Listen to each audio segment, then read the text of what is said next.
எழுதி ஜட்ஜி 600 கோடி ரூபாய் வாங்கிட்டாரு. ஒவ்வொருவரின் மூச்சுக்காற்றை சுமந்து வரும் நியாயக்குரலாக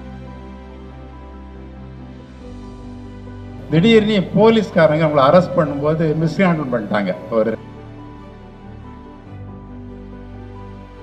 ஆனா சில பேர் வழக்கம் போல யாருடைய குரலா இருக்குன்னு உங்களுக்கே தெரியும்.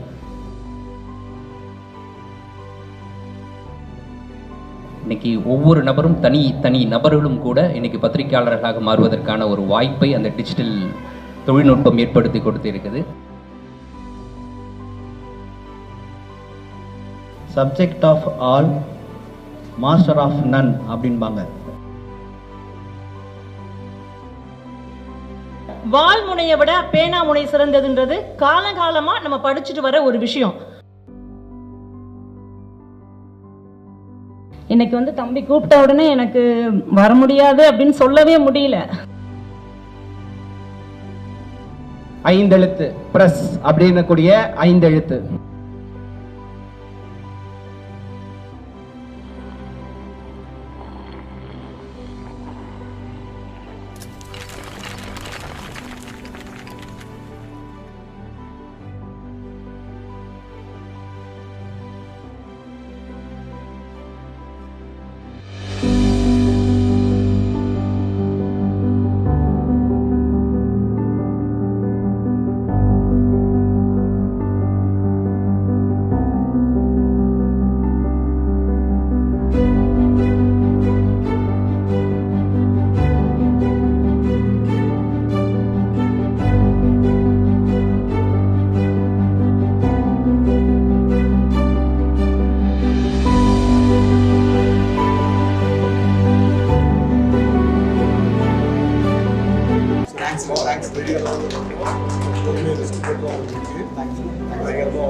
விருந்தோம்பலும் நமது கலாச்சாரம் பாரம்பரியம்.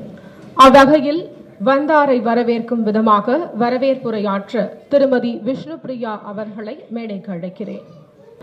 எல்லாம் வல்ல இறைவனையும் என் அன்னை தமிழையும் வணங்கி என் வரவேற்புரையை தொடங்குகிறேன். தக்கார் குரல், இது நேர்மையின் குரல். உண்மை குரல், இது உங்களின் குரல். சாமானியனின் குரலாய் ஓங்கி ஒலிக்கும் நம் தக்கார் குரல் விருட்சமாய் உங்கள் முன் இருப்பதற்கு விதையானவர் யார்? விடாமுயற்சியின் வெற்றி வடிவம் இவர். தன்னம்பிக்கையின் திறவுகோல். எடுத்த காரியத்தை இனிதே முடிக்கும் பக்குவம் தெரிந்தவர்.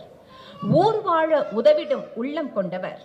அன்பும் அருளும் பண்பும் பாசமும் கண்ணியமும் கட்டுப்பாடும் கனிவும் துணிவும் கூடி கலந்து உழைப்பே உயர்வு என்பதை இன்று நம் கண்முன் நிறுத்தியிருக்கும் விழாவின் நாயகரும் நமது தக்கார் குரல் இதழின் ஆசிரியர் திரு சை யூசுப் பாஷா அவர்களை வருக வருக என மனமகிழ்வோடு மேடைக்கு வரவேற்கிறோம்.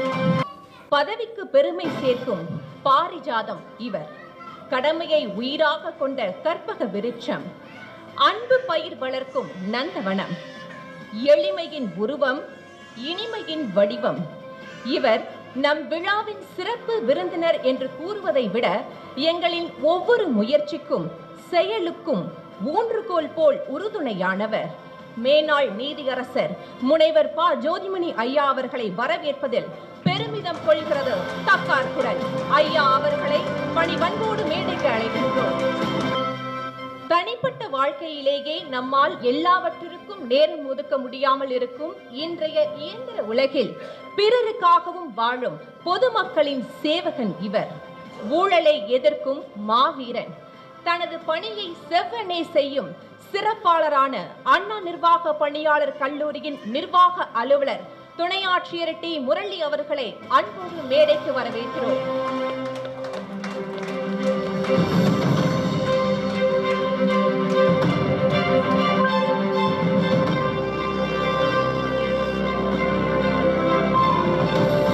நேர்மையே இவரது ஆணித்தனமான அங்கீகாரம். பிறருக்காய் வாழ்வதில் உள்ள சுகம் நமக்காய் வாழும் போது கிடைப்பதில்லை என்பதை இவரது சமூக பணிகள் சுட்டிக்காட்டிக் கொண்டே இருக்கின்றன. பத்திரிகை துறையில் தனித்துவத்தோடு இருந்து தடம் பதித்தவர். இளம் பத்திரிகையாளர்களை சீரும் சிறப்புமாக வழிநடத்தும் ஆசான். முன்னணி நிறுவனங்களில் பணியாற்றி எங்களுக்கு வழிகாட்டியாயிருக்கும் மூத்த பத்திரிகையாளர் திரு மாவி ராஜதுரை ஐயா அவர்களை அன்போடு மேடைக்கு அழைக்கின்றோம்.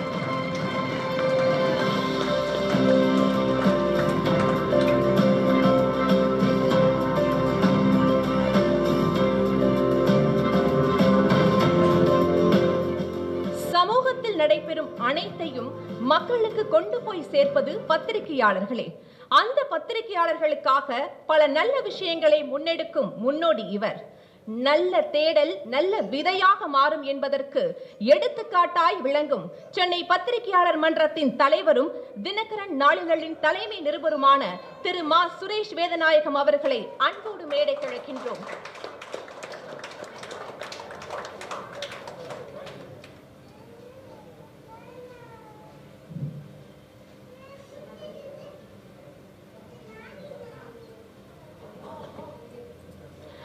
ஊடக களத்தில் இளம் பத்திரிகையாளர்களுக்கு ஊக்கமளிக்கும் உன்னதர் இவர். உறுதுணை என்பதே இவரது தாரக மந்திரம். பத்திரிகையாளருக்கு பிரச்சனை என்றால் முதலில் குரல் கொடுக்கும் எங்களின் உரிமை குரலான சென்னை பத்திரிகையாளர் மன்றத்தின் பொதுச் செயலாளர் மு. ஆசிப் அவர்களை அன்போடு மேடைக்கு அழைக்கின்றோம்.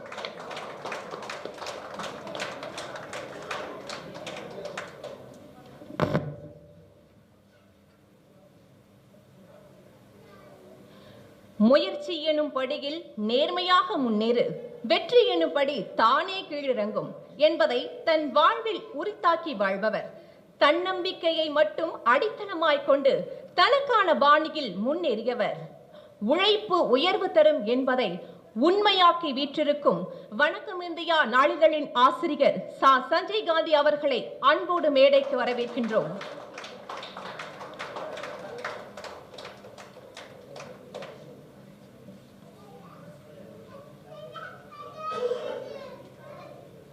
நிமிர்ந்த நன்னடை, நேர்கொண்ட பார்வையும், நிலத்தில் யாருக்கும் அஞ்சாத நெறிகளும், திமிர்ந்த ஞானச் செருக்கும் இருப்பதால் செம்மை மாதர் திரும்புவதில்லையாம் என்ற நம் பாரதியின் வரிகளுக்கு ஓர் எடுத்துக்காட்டு.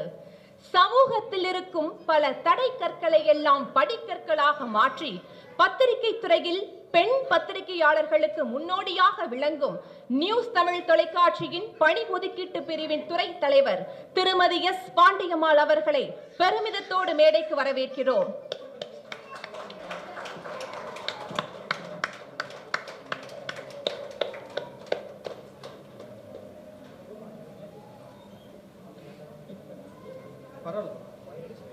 விழுதுகள் தான் ஆலமரத்திற்கு அழகு, விருந்தினர்கள் தான் விழாவுக்கு அழகு. நடுநிலையாளரின் குரலாக ஓங்கி ஒலிக்கும் நம் தக்கார் குரலின் தொடக்க விழாவுக்கு வருகை தந்து சிறப்பித்துள்ள உங்கள் அனைவரையும் வருக வருக என்று வரவேற்று நன்றி கூறி விடைபெறுகிறேன். நன்றி, வணக்கம். நன்றி விஷ்ணுபிரியா. அடுத்ததாக நியூஸ் தமிழ் தொலைக்காட்சியின் அசைன்மெண்ட் HOD திருமதி பாண்டியம்மாள் அவர்களை சிறப்புரை வழங்க அழைக்கிறேன். இங்க இருக்க பத்திரிகை நண்பர்கள் எல்லாருமே பல ஆண்டுகளாக இருக்கக்கூடிய ஜாம்பவான்கள். அவங்களுக்கு மத்தியில் வாழ்த்துறை எனக்கு கொடுக்க சொன்னது ரொம்ப மகிழ்ச்சியான ஒரு தருணம். இருந்தாலும் நானும் என்னுடைய ஒரு 15 ஆண்டு கால பத்திரிகை துறையில் கடந்து வந்த பாதை, சில பிரச்சனைகள் அந்த மாதிரி நிறைய இருந்தாலும் தக்கார் தகவலர் என்பது அவரவர் எச்சத்தார் காணப்படும்னு வள்ளுவ பெருந்தகை சொல்லியிருக்காரு. தக்கார் நியாயமானவர், நடுநிலையானவர், தகவலார் அப்படி இப்படி இருக்கிறவங்க. இவங்க 2 பேரும் எப்படி அவங்களுடைய செயலை வச்சு கண்டுபிடிக்கிறாங்க அப்படின்றதான் இங்க முதன்மையான விஷயம். பொதுவா இப்ப பத்திரிகை துறையில இருக்க எல்லாமே அந்த வால்முனையை விட பேனா முனை சிறந்ததுன்றது காலகாலமா நம்ம படிச்சுட்டு வர ஒரு விஷயம். அதே நேரத்தில் ஒரு நியாயமான ஒரு விஷயத்தை எழுதும்போது அவங்களுக்கு எந்த வகையிலலாம் எதிர்ப்பு வருது அப்படின்றத நம்ம இயல்பா பத்திரிகையிலையும் பார்க்குறோம். மிரட்டல் அந்த மாதிரி நிறைய விஷயங்கள் வரும். ஒரு சில பத்திரிகை நடுநிலையா இருக்கேன்னு சொல்லிக்கிட்டு நடுநிலையா இருக்க மாட்டாங்க. உங்களுக்கு தெரியும், இன்னைக்கு ஆளுங்கட்சி, எதிர்கட்சி, இப்போ இருக்கிற தாவேகா, பிஜேபி, இப்படி பல கட்சிகள் இருந்தாலும் அவங்கவங்க கொள்கையில் அவங்கவங்க செய்தி போடுவாங்க. நாங்கள் நடுநிலையாக தான் இருக்கோம்னு சொல்லிட்டு நடுநிலை தவறி போடுவாங்க. இது நம்ம பயணப்பட்டு வந்த ஒரு பாதை. இப்போ புதுதாக தக்கார் அப்படின்னு ஒரு பத்திரிகை ஆரம்பிச்சிருக்காங்கன்ற தகவலை தம்பி சொன்னாங்க. அப்போ சாதாரணமாக ஒரு கடை ஆரம்பிக்கிறது, ஒரு நகைக்கடை ஆரம்பிக்கிறது, ஒரு துணிக்கடை ஆரம்பிக்கிறதுன்றது சாதாரண விஷயம். ஒரு பொருளை கொள்முதல் பண்ணுவோம், விற்போம். ஆனால் இது அப்படி கிடையாது. ஒரு செய்தியை ஒரு புறம் மட்டும் இப்போ நம்ம ஒரு பேட்டி பார்க்குறோம், ஒரு சைடாக ரொம்ப அழுவாங்க, அவங்க சைடில் நியாயம் இருக்குது அப்படின்னு நம்ம ஒரு ஸ்டோரி போட்டுருவோம், நிறைய கைத்தட்டல் கிடைக்கும். ஆனால் அதுக்கு இன்னொரு பக்கமும் இருக்குது. அந்த பக்கத்தையும் ஆராய்ந்து நடுநிலையாக அந்த செய்தியை கொடுக்கும் போதுதான் அந்த பத்திரிகையும் அந்த செய்தி தொலைக்காட்சியும் எதுவாக இருந்தாலும் வெற்றி பெறும். அப்படி நம்ம ரொம்ப நாள் நம்ம குடும்ப நண்பராக பயணித்து வந்த ஒருவர் தான் யூசுப் பாஷா. இவ்வளோ நாள் வரைக்கும் நேர்மையாக நடந்துட்டு வந்திருக்காரு நான் நம்புகிறேன். இதுக்கப்புறம் தான் அவருக்கு நிறைய பிரச்சனைகளும் ஆரம்பமாகுன்றத கனத்த இதயத்தோடு சொல்கிறேன். அதையும் மேற்கொண்டு இந்த தக்கார் பெயருக்கு ஏற்றார் போல நடுநிலையாக இருக்கணும் அப்படின்றத வாழ்த்துறேன், நம்புகிறேன்.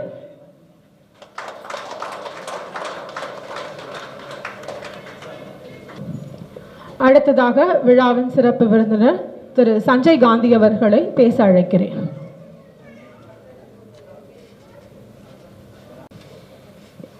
அனைவருக்கும் வணக்கம்.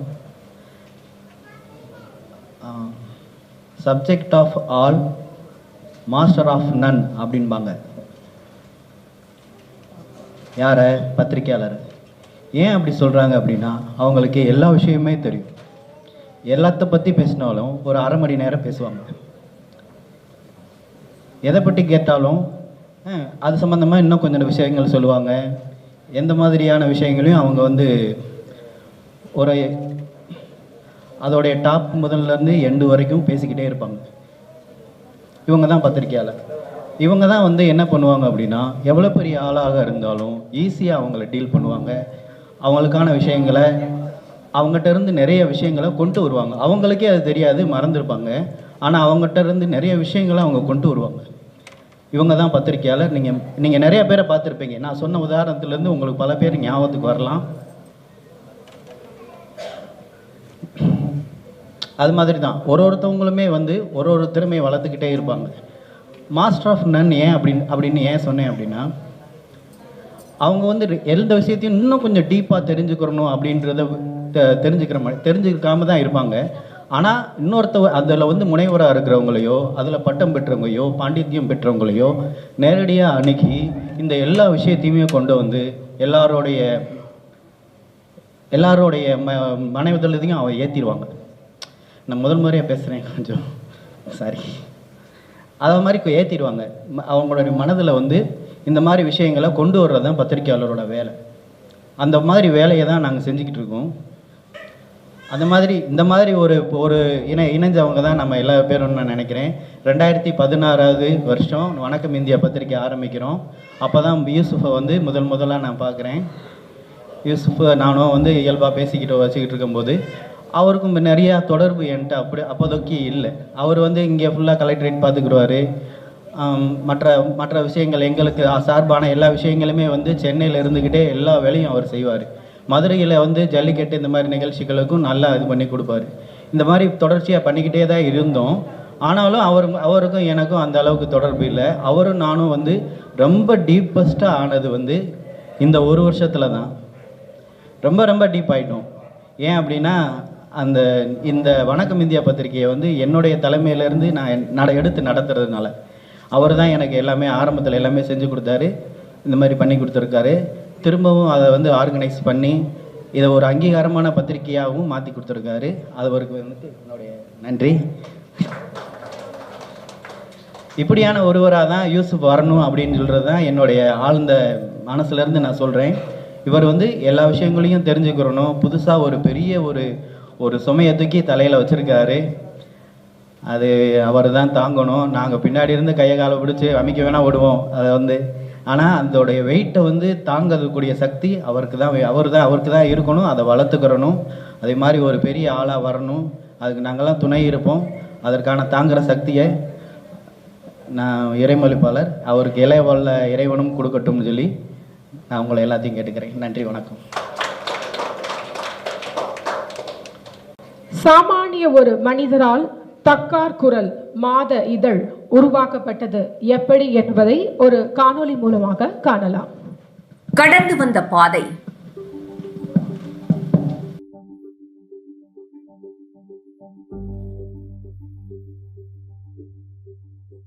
பத்திரிகை துறை என்பது ஒரு சமூகத்துக்கும் தகவலுக்கும் இடையிலான பாலமாக செயல்படுகிறது என்பது நாம் அனைவரும் அறிந்ததே.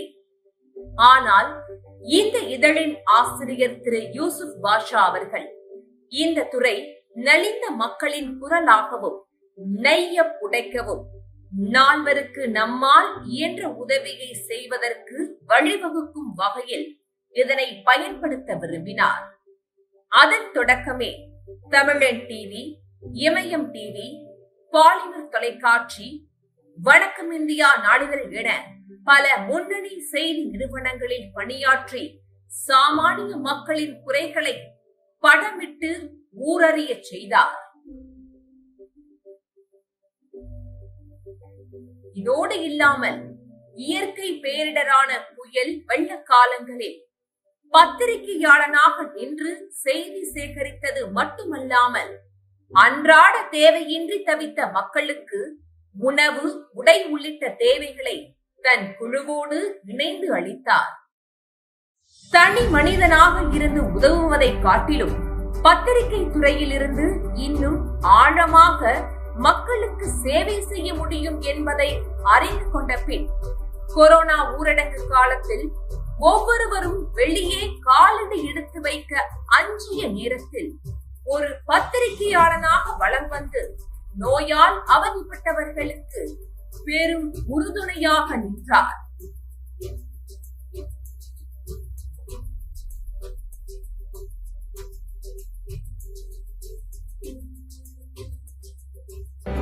இதனைத் தொடர்ந்து மக்களின் தேவைகளை அரசுக்கு நேரடியாக கூறும் விதமாக குயிக்லைன் மீடியா என்னும் செய்தி இணையதளம் ஆரம்பிக்கப்பட்டது.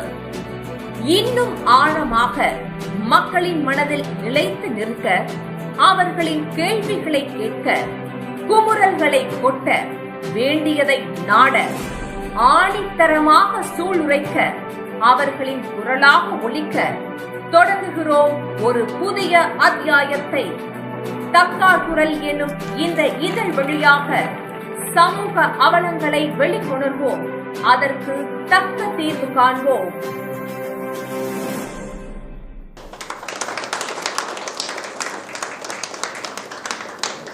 நன்றி. இவ்விழாவின் முக்கிய நிகழ்வான தக்கார் குரல் இதழ் வெளியிடும் தருணம். இதழை வெளியிட நம் சிறப்பு விருந்தினர் சென்னை உயர் நீதிமன்றத்தின் மேனாள் நீதியரசர் முனைவர் ப. ஜோதிமணி ஐயா அவர்களை அன்புடன் அழைக்கிறேன். ஐயா வழங்கிட இதழை NTKS என்னும் நவீன தையல் கலைஞர்கள் சங்கத்தின் நிர்வாகி திரு ராஜா மற்றும் குழுவினர் பெற்றுக்கொள்வர்.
இந்த நிகழ்வில் கலந்து கொண்டிருக்கக்கூடிய நண்பர்களுக்கும் பத்திரிகையாளர்களுக்கும், குறிப்பாக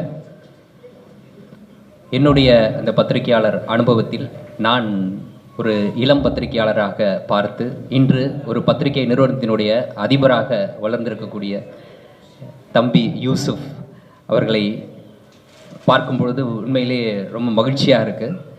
ஒரு மெயின் ஸ்ட்ரீம் மீடியா அப்படின்னு சொல்லக்கூடிய அந்த பொது ஊடகத்தில் வேலை செய்துவிட்டு அதற்கு பிறகு ஒரு சிறு பத்திரிகை, அதை தொடர்ந்து இப்போது ஒரு டிஜிட்டல் உலகத்திலும் அவர் காலடி எடுத்து வச்சிருக்கிறாரு. அதில் நிச்சயமாக ஒரு வெற்றி பெறுவார் என்பதில் எந்த மாற்று கருத்தும் கிடையாது. ஏன்னா நான் சொன்ன மாதிரி அவர் ஒரு இளம் பத்திரிகையாளராக நான் பார்த்துருக்கிறேன்.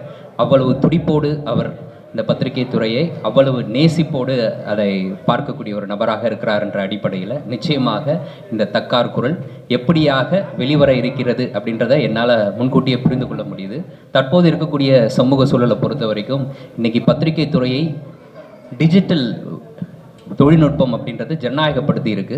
இன்னைக்கு ஒவ்வொரு நபரும் தனி நபர்களும் கூட இன்னைக்கு பத்திரிகையாளர்களாக மாறுவதற்கான ஒரு வாய்ப்பை அந்த டிஜிட்டல் தொழில்நுட்பம் ஏற்படுத்தி கொடுத்து இருக்குது. அந்த டிஜிட்டல் தொழில்நுட்பத்தை இன்னைக்கு திரு யூசுப் போன்ற நம்முடைய பத்திரிகையாளர்கள் பயன்படுத்த ஆரம்பித்திருக்கிறார்கள்.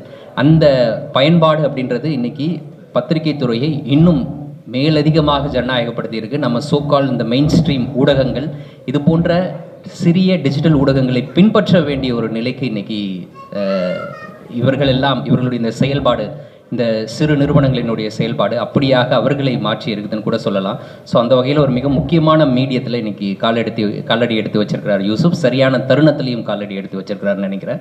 ஸோ இதில் நிச்சயம் அவர் வெற்றி பெறுவார் அப்படின்றதுல எந்த மாற்று கருத்தும் கிடையாது. இருந்தபோதும் சென்னை பத்திரிகையாளர் மன்றம் சார்பாக சென்னை பத்திரிகையாளர் மன்றத்தின் உறுப்பினராகவும் இருக்கக்கூடிய யூசுப் அவர்களுக்கு என்னுடைய வாழ்த்துக்களை தெரிவித்துக் கொள்கின்றேன். இந்த பத்திரிகை வெற்றி அடைவதற்கு என்னுடைய வாழ்த்துக்கள். நன்றி.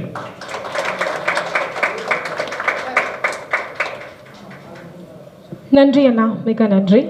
அடுத்ததாக மூத்த பத்திரிகையாளர் திரு ராஜதுரை அவர்களை வாழ்த்துரை வழங்குமாறு அன்புடன் அழைக்கிறேன்.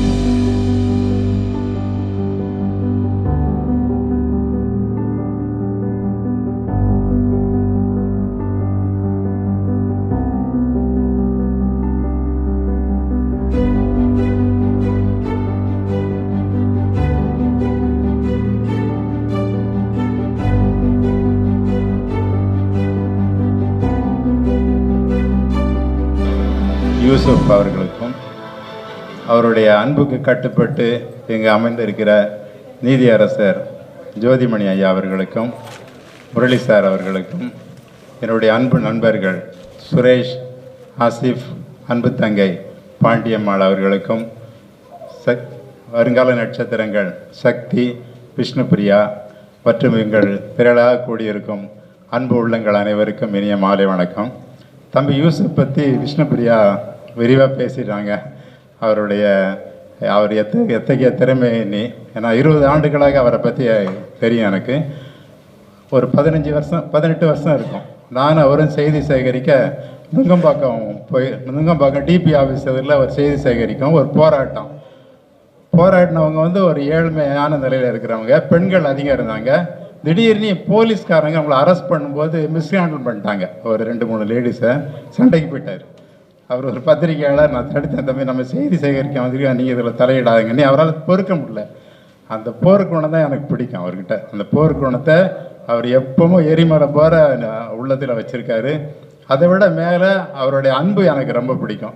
இந்த விழாவுக்கு கூப்பிட்டாரு, தம்பி என்னை விட பத்திரிக்கை துறையில் முன்னோடி இருக்காங்க, உங்கள் வளர்ச்சிக்கு உதவி செய்கிறவங்க நிறைய பேர் இருக்காங்கன்னாரு. இல்லை நீங்கள் தான் வரணுட்டார். அதனால் அந்த அன்பு அவரை வழிகாட்டும், அவரை வெற்றி பெற வைக்கும்னு மனமாற வாழ்த்துறேன். நிறைய நண்பர்கள் இருக்காங்க. அந்த நண்பர்கள் ஒரு உதாரணத்துக்கு சொல்கிறேன், முரளி சார். நான் பார்த்த வரைக்கும் அவர் நட்புக்கு யூசுப் எப்படி நட்புக்கு இலக்கணமோ முரளி சாரும் அது மாதிரி பெரிய நட்பு வட்டாரத்தை வச்சுருக்காரு. ஏழைங்களுக்கு உதவி செய்கிறதுல யூசுப் மன்னன். அதாவது ஒரு பத்திரிகையை, ஒரு ஆற்றல் மிக்க பத்திரிகையாளராக நான் அவரை பார்த்துக்கிட்டு வருவேன். எந்த பொறுப்புலையும் இருக்க மாட்டார். ஆனால் யாருக்கு என்ன உதவி செய்யுமோ நியாயமான வழியில் செய்வார். அதுக்கான ஆற்றல் அவர்கிட்ட நிறையா இருக்குது. எனக்கு ரொம்ப மகிழ்ச்சியாக இருக்கும். அவர் பெரிய ஜாம்பவான். அதனால் இது தங்கை சொன்ன மாதிரி சவாலான பணி. இந்த பத்திரிகை நடத்துறத விட பெரிய பணி. ஆனால் அவர் ஜெயிப்பாருன்ற நம்பிக்கை இருக்கு. மனமாற வாழ்த்தி வாங்கிட்டு திரு சுரேஷ் வேதநாயகம் அவர்களை சில வார்த்தைகள் பேசுமாறு கேட்டுக்கொள்கிறேன்.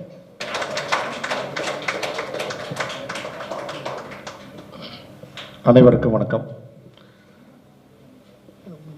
மேடையில் இருக்கும் பெரியவர்களை பத்திரிகையாளர் மன்றத்தின் சார்பாக நான் வருக என வரவேற்கிறேன். நாங்கள் பத்திரிகையாளர் மன்ற சார்பாக எல்லாருமே ஃபங்க்ஷன் எங்கள் ப்ரெஸ் கிளப்பில் நடத்துங்கன்னு சொல்லி தான் நாங்கள் சொல்லுவோம். அதே மாதிரி இப்போ யூசுப் வந்து இந்த ஃபங்க்ஷனை ப்ரெஸ் கிளப்பில் நடத்தது அவருக்கு ஒரு நன்றி.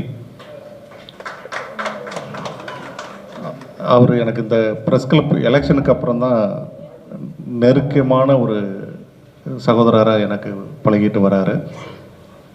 அவருடைய போராட்ட குணம் எனக்கு நல்லாவே தெரியும். அவர் இப்போ வந்து தக்கார் குரல் அப்படின்னு சொல்லிட்டு ஒரு பத்திரிகையை ஆரம்பிச்சிருக்கிறாரு.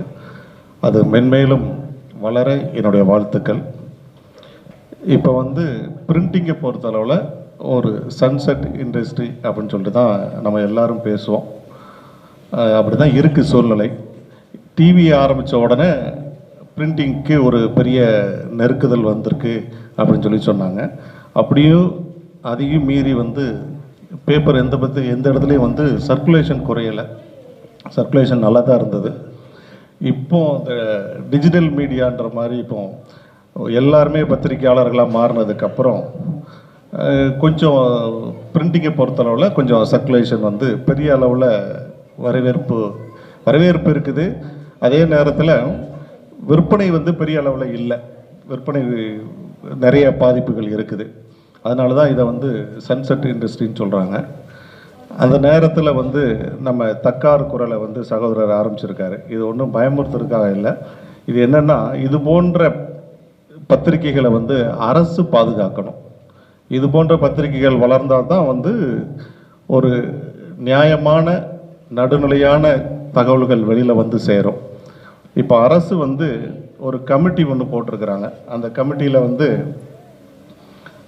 பத்திரிகை நூலகங்களுக்கு சிறு பத்திரிகைகளை வாங்கிறது, இதழ்கள் வாங்கிறது, பத்திரிகைகளை வாங்கிறதுக்கு ஒரு கமிட்டி இருக்குது.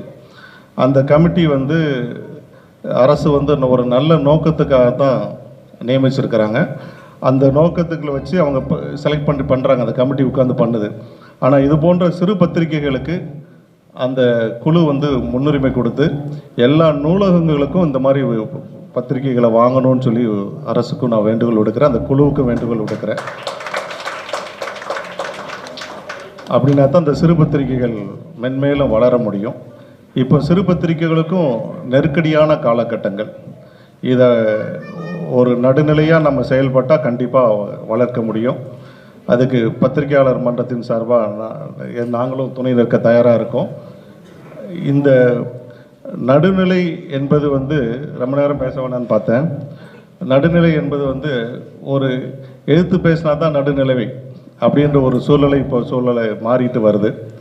அந்த எழுத்து பேசுறதுலேயும் யார் எழுத்து பேசுகிறா அப்படின்ற ஒரு சீர்தூக்கி பார்க்க வேண்டியது இருக்குது. பேசுகிறவங்க நல்லவங்களா இல்லை, அவங்க பேசுகிறது எதுக்காக பேசுகிறாங்க அப்படின்றத பார்க்கணும். அதில் யூசுப் மாதிரி ஒரு நல்லவங்க பேசும்போது கண்டிப்பாக அதுக்கு ஒரு வரவேற்பு இருக்கும். அவங்கள யூசுப் மாதிரி ஆட்கள் பேசும்போது கண்டிப்பாக அவருடைய குரல் வந்து நியாயமான குரலாக இருக்கும், ஒரு ஏழையின் குரலாக இருக்கும், பாதிக்கப்பட்ட மக்களின் குரலாக இருக்கும் அப்படின்றது இதுவரைக்கும் நான் அவர்கிட்ட பழகின வரைக்கும் தெரிஞ்சுக்கிட்டேன். ஆனால் சில பேர் வழக்கம் போல் அது யாருடைய குரலாக இருக்குன்னு உங்களுக்கே தெரியும். நன்றி, வணக்கம். அடுத்ததாக சிறப்புரையாற்ற துணை ஆட்சியர் திரு டி முரளி அவர்களை அழைக்கிறேன். அவைதனில் வீற்றிருக்கும் ஆன்றோர்களுக்கும் சபைதனை அலங்கரிக்கும் சான்றோருக்கும் உடன்பிறவா நட்புகளுக்கும் சகோதர சகோதரிகளுக்கும் யாதும் ஊரே யாவரும் கேளீர் எனும் மனப்பான்பு உடைய அனைத்து நல்லுள்ளங்களுக்கும் மாலை வணக்கங்கள். ஆகப்பெரும் வரலாற்று நிகழ்வுகள் எங்கே தொடங்கியது என்று ஆராய்ந்தமானால் பத்திரிகைகளும் இதழ்களும் கொளுத்தி போட்ட தீப்பொறிகளால் தான். இது நான் ஏதும் சொல்லவில்லை, வரலாற்று அடிச்சுவடுகள் அநேகங்கள் இருக்கின்றன. நம்மை மனிதர்களாக பண்பட்டு காட்டுவது எது? ரொம்ப சாதாரணமாக சொல்லணும்னா எழுத்தறிவு. மக்களிடமிருந்து மக்களை வேறுபடுத்தி காட்டுவது எழுத்தறிவு. மனிதனின் மாண்பையும் மனித நேயத்தையும் தழைத்தோங்க செய்யும் ஒருவித தூண்டுகோல் எழுத்தறிவு. அதற்கு அடித்தளமாக அமைக்கப்பட்ட இந்த தக்கார் குரல் நீண்ட நெடுங்காலம் அழிவின்றி கோலோச்ச நான் உளமாற வாழ்த்துகிறேன். எவ்வாறு ஒரு இருண்ட வீட்டில் சின்ன தீக்குச்சி அறை முழுவதையும் வெளிச்சமுற செய்கிறதோ அதுபோல் சமுதாயத்தில் மண்டி கிடக்கும் அனைத்து தீய சக்திகளுக்கு மத்தியில் மனிதர்களின் திறவுகோலாக விளங்குவது பத்திரிகைகளும் அதனை சார்ந்த இதழ்களுமாகும். இந்த தக்கார் குரல் உங்களின் உரிமை குரல், மக்களின் நீதி குரல், ஒவ்வொருவரின் மூச்சுக்காற்றை சுமந்து வரும் நியாயக்குரலாக விளங்கும் என்பதில் எவ்வித ஐயமும் இல்லை. தக்கார குரல் இது என்ன? இத பேச்சா சொல்றதை விட ஒரு சின்ன கவிதையா சொல்லலாம் அப்படின்னு ஒரு சிந்தனை. கவிதை வடிவாவே சொல்ல விளைகிறேன்.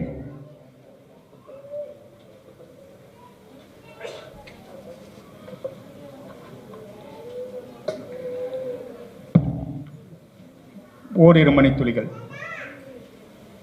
யார் தக்கார்? ஓங்கி ஒலிக்கும் உண்மை குரல் யாரும் தக்கார், யாவரும் தக்கார். பொய் இங்கே மலிந்து கிடக்கு, நீதி எங்கோ மறைந்து கிடக்கு. மண்டியிடா மானம் காக்க முயல்பவர் மூச்சே தக்கார். உயிரை விட மானம் முக்கியம். அந்த மானத்தை காப்பது நமது தார்மீக கடமை. அதற்காக ஒரு வரி. இங்கே யார் தக்கார்? பத்திரிகை துறை தலைவரா, பத்திரிகை மன்றமா? யார் தக்கார்? இல்லை இல்லை, நீயும் தக்கார், நானும் தக்கார். பசிப்பினி பஞ்சம் போக்க, மானுட இனத்தின் மானம் காக்க, அன்பு கொண்ட அனைவரும் தக்கார். இதுல நீங்கள், உங்கள் முயற்சி, உங்கள் உண்மை குரல், அதுவே தக்கார். பேதம் கயமை, குரோதம் களைய, பெண்மை பேணிட, சீற்றம் கொள்ளும் சிம்ம குரலே தக்கார்.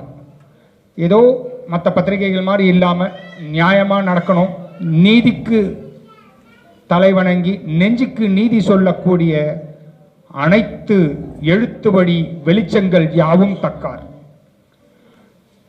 தாழ்ந்தோர் உயர்ந்தோர் இல்லா சமத்துவம் காணும் தக்கார். கலங்கா நெஞ்சின் கருணை கடலே தக்கார். கலங்கிய தேசத்தின் கலங்கரை விளக்கே தக்கார். பூமியில் புதுநாள் பொற்கதிராய் பிறக்க வித்திடும் தக்கார். எல்லாருக்கும் ஒரு குரல், நம்மில் ஒருவர் இல்லை நமக்காய் ஒருவர் அப்படின்ற மாதிரி ஒருத்தர் இருந்தா ஆத்ம திருப்தியும் அநேகமா உத்வேகமும் கூட நமக்கு பிறக்கும். அப்படி ஒருவர் இந்த சமுதாயத்திற்காக செம்மையான பணியை கையில் எடுப்பாரானால் அவருக்கு நாம் தார்மீகமாய் அன்போடு முழு மனதோடு ஒத்துழைப்பு நல்குவது மிகச்சிறந்த தலையாய கடமை என வேண்டி கேட்டுக்கொள்கிறேன். துன்பம் நீக்கி புன்னகை மலரில் பூமி தாயை உறங்கச் செய்யும் அன்பு கருவறை யாவரும் தக்கார் என்று கூறி விடைபெறுகிறேன். இந்த புத்தகம் தொடர்பான ஒரு கவிதையை திருமதி பாண்டியம்மாள் அவர்கள் வாசிப்பார். இதற்கு முன் பேசிய துணை ஆட்சியர் திருவாளர் முரளி ரொம்ப அருமையாக கவிதை எழுதுவார். 2-3 நிகழ்ச்சிகளை நாங்கள் அவங்களுக்கு சிறப்பு விருந்தினராக கூப்பிட்டுருக்கோம். மேடையிலேயே ஒரு சில கவிதைகள் சொல்லுவார். அப்படி அவர் புத்தகத்தை பற்றி ஒரு கவிதை எழுதியிருந்தார். அதை என்ன படிக்க சொல்லியிருக்காரு. இந்த கவிதைக்கு சொந்தக்காரர் திரு முரளி தான். அனுபவங்களையும் ஆச்சரியங்களையும் அள்ளித்தரும் பொக்கிஷம் புத்தகம். இணையற்ற அறிவு விருட்சத்தின் ஈடு செய்யா அசுர விதை புத்தகம். உயிருக்கும் ஊனுக்கும் நண்பன் இந்த புத்தகம். உன்னையும் நண்பனையும் அடையாளம் காட்டும் புத்தகம். எவர் ஒருவரும் வாழ்ந்திருக்க முடியாது, முடியவே முடியாது இதனை சந்திக்காமல். ஏணிப்படியாய் நின்று எட்டாய் கனியாய் சுவைக்க தரும் உற்ற தோழன் புத்தகம். ஐம்பொறிக்கும் விருந்தளிக்கும் ஒருங்கே சொல்லும் ஐவகை ஒழுக்கம் நாடி சென்றால் நயன் பயக்கும் அட்சய பாத்திரம் புத்தகம். ஓதுவார்களின் வேதங்களுக்கு மட்டுமா, அயர்ந்த விழிகளுக்கும் அருமையான ஓராட்டு பாடும் புத்தகம். ஔவை நேசித்தது, ஔடதம் போதித்தது, அழிவின்றி யாவருக்கும் உயிர்வரை அறிவூட்டுவது அக்தரியார் யாவர். புத்தகமே உன்னை அறியார் யாவர். அருமையான வரிகள் சார். நன்றி. அடுத்ததாக நம் சிறப்பு விருந்தினர்களுக்கு நினைவு பரிசு வழங்கும் தருணம். சென்னை பத்திரிகையாளர் மன்றத்தின் பொதுச் செயலாளர் திரு ஆசிப் அவர்களுக்கு சால்வை அணித்து நினைவு பரிசளிக்க திரு தீப்நாத் அவர்களை அழைக்கிறேன்.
சிறப்புரை வழங்க தக்காக்குரல் ஆசிரியர் விழாவின் கதாநாயகன் திரு யூசுப் பாஷா அவர்களை அழைக்கிறேன்.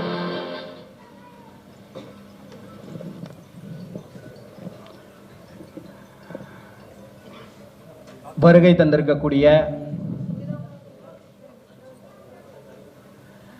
அனைவருக்கும் முதலில் மனமார்ந்த நன்றியை தெரிவித்துக் கொண்டு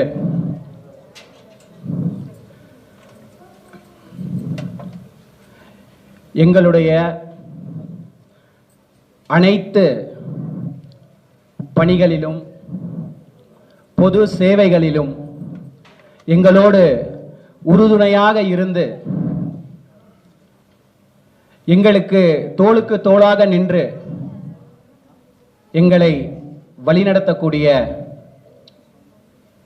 மாண்புமிகு நீதியரசர், இது மற்றவர்களுக்கு, எங்களுக்கெல்லாம் நல்ல ஆசான், ஒரு நல்ல தந்தை ஐயா ஜோதிமணி ஐயா அவர்களை வரவேற்பதில் மற்றற்ற மகிழ்ச்சி அடைகின்றேன்.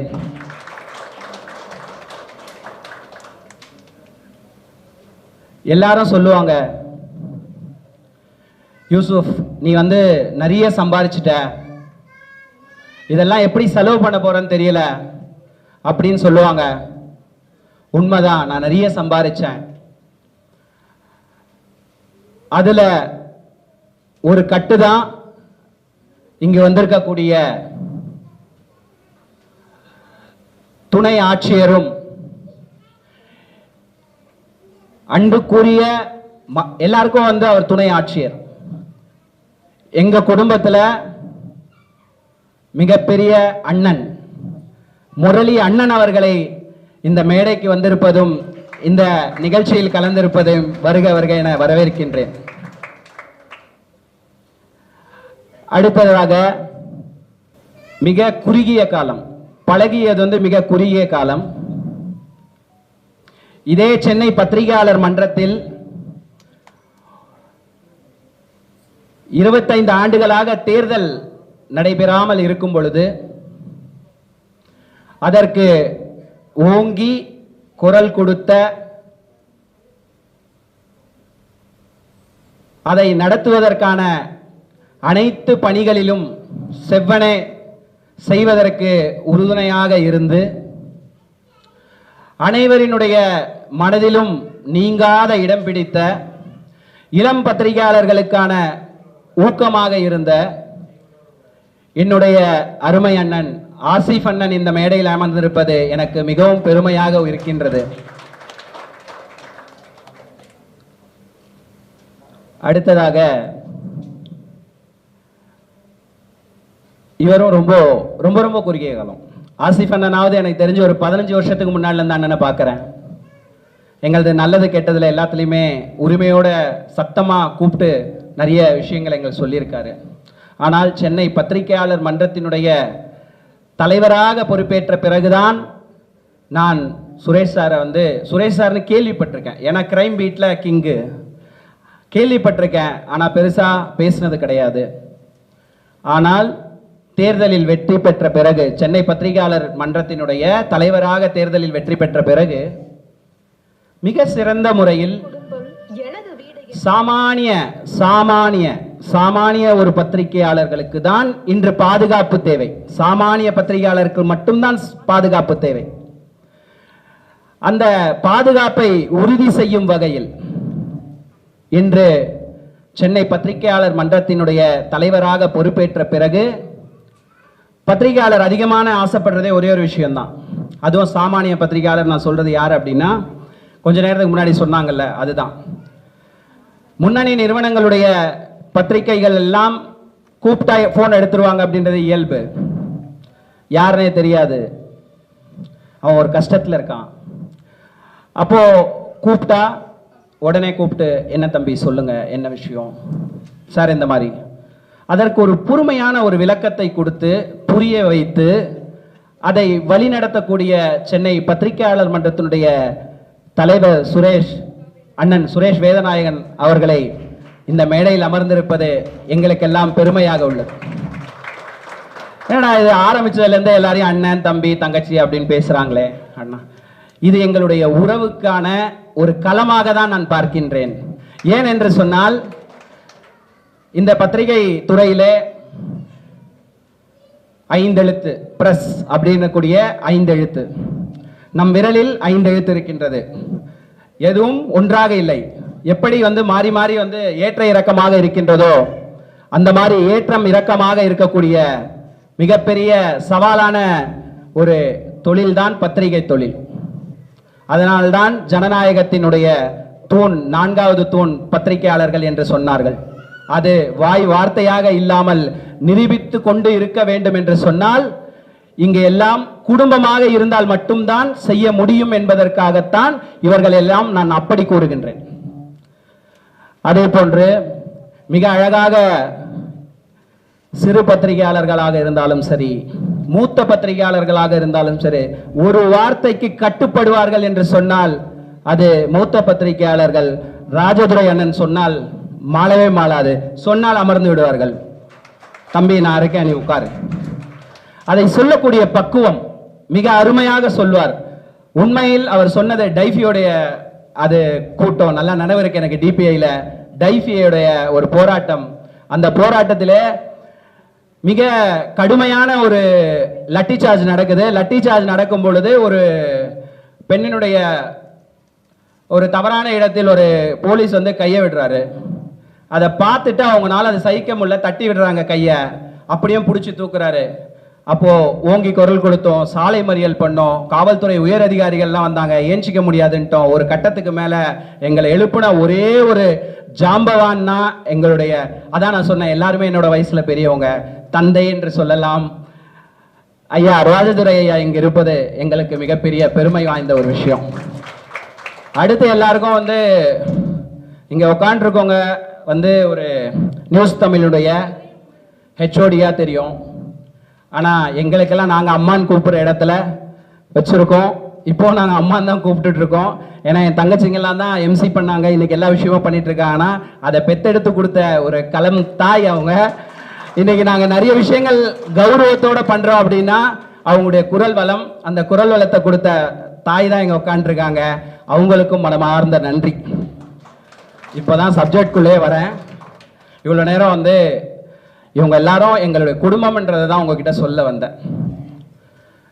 அது இல்லாமல் இங்கே ஒரு அழைப்பு தான், ஜஸ்ட் ஒரு பத்திரிகை, மாத பத்திரிகை. மாத பத்திரிகை என்பது எல்லாருமே வந்து துவக்கிறதோ இல்லை இதை வழிநடத்தி வந்து பண்ணிக்கிட்டு இருக்கிறதோ எல்லாருமே பண்ணிகிட்டு இருக்காங்க பல சிரமங்களில்.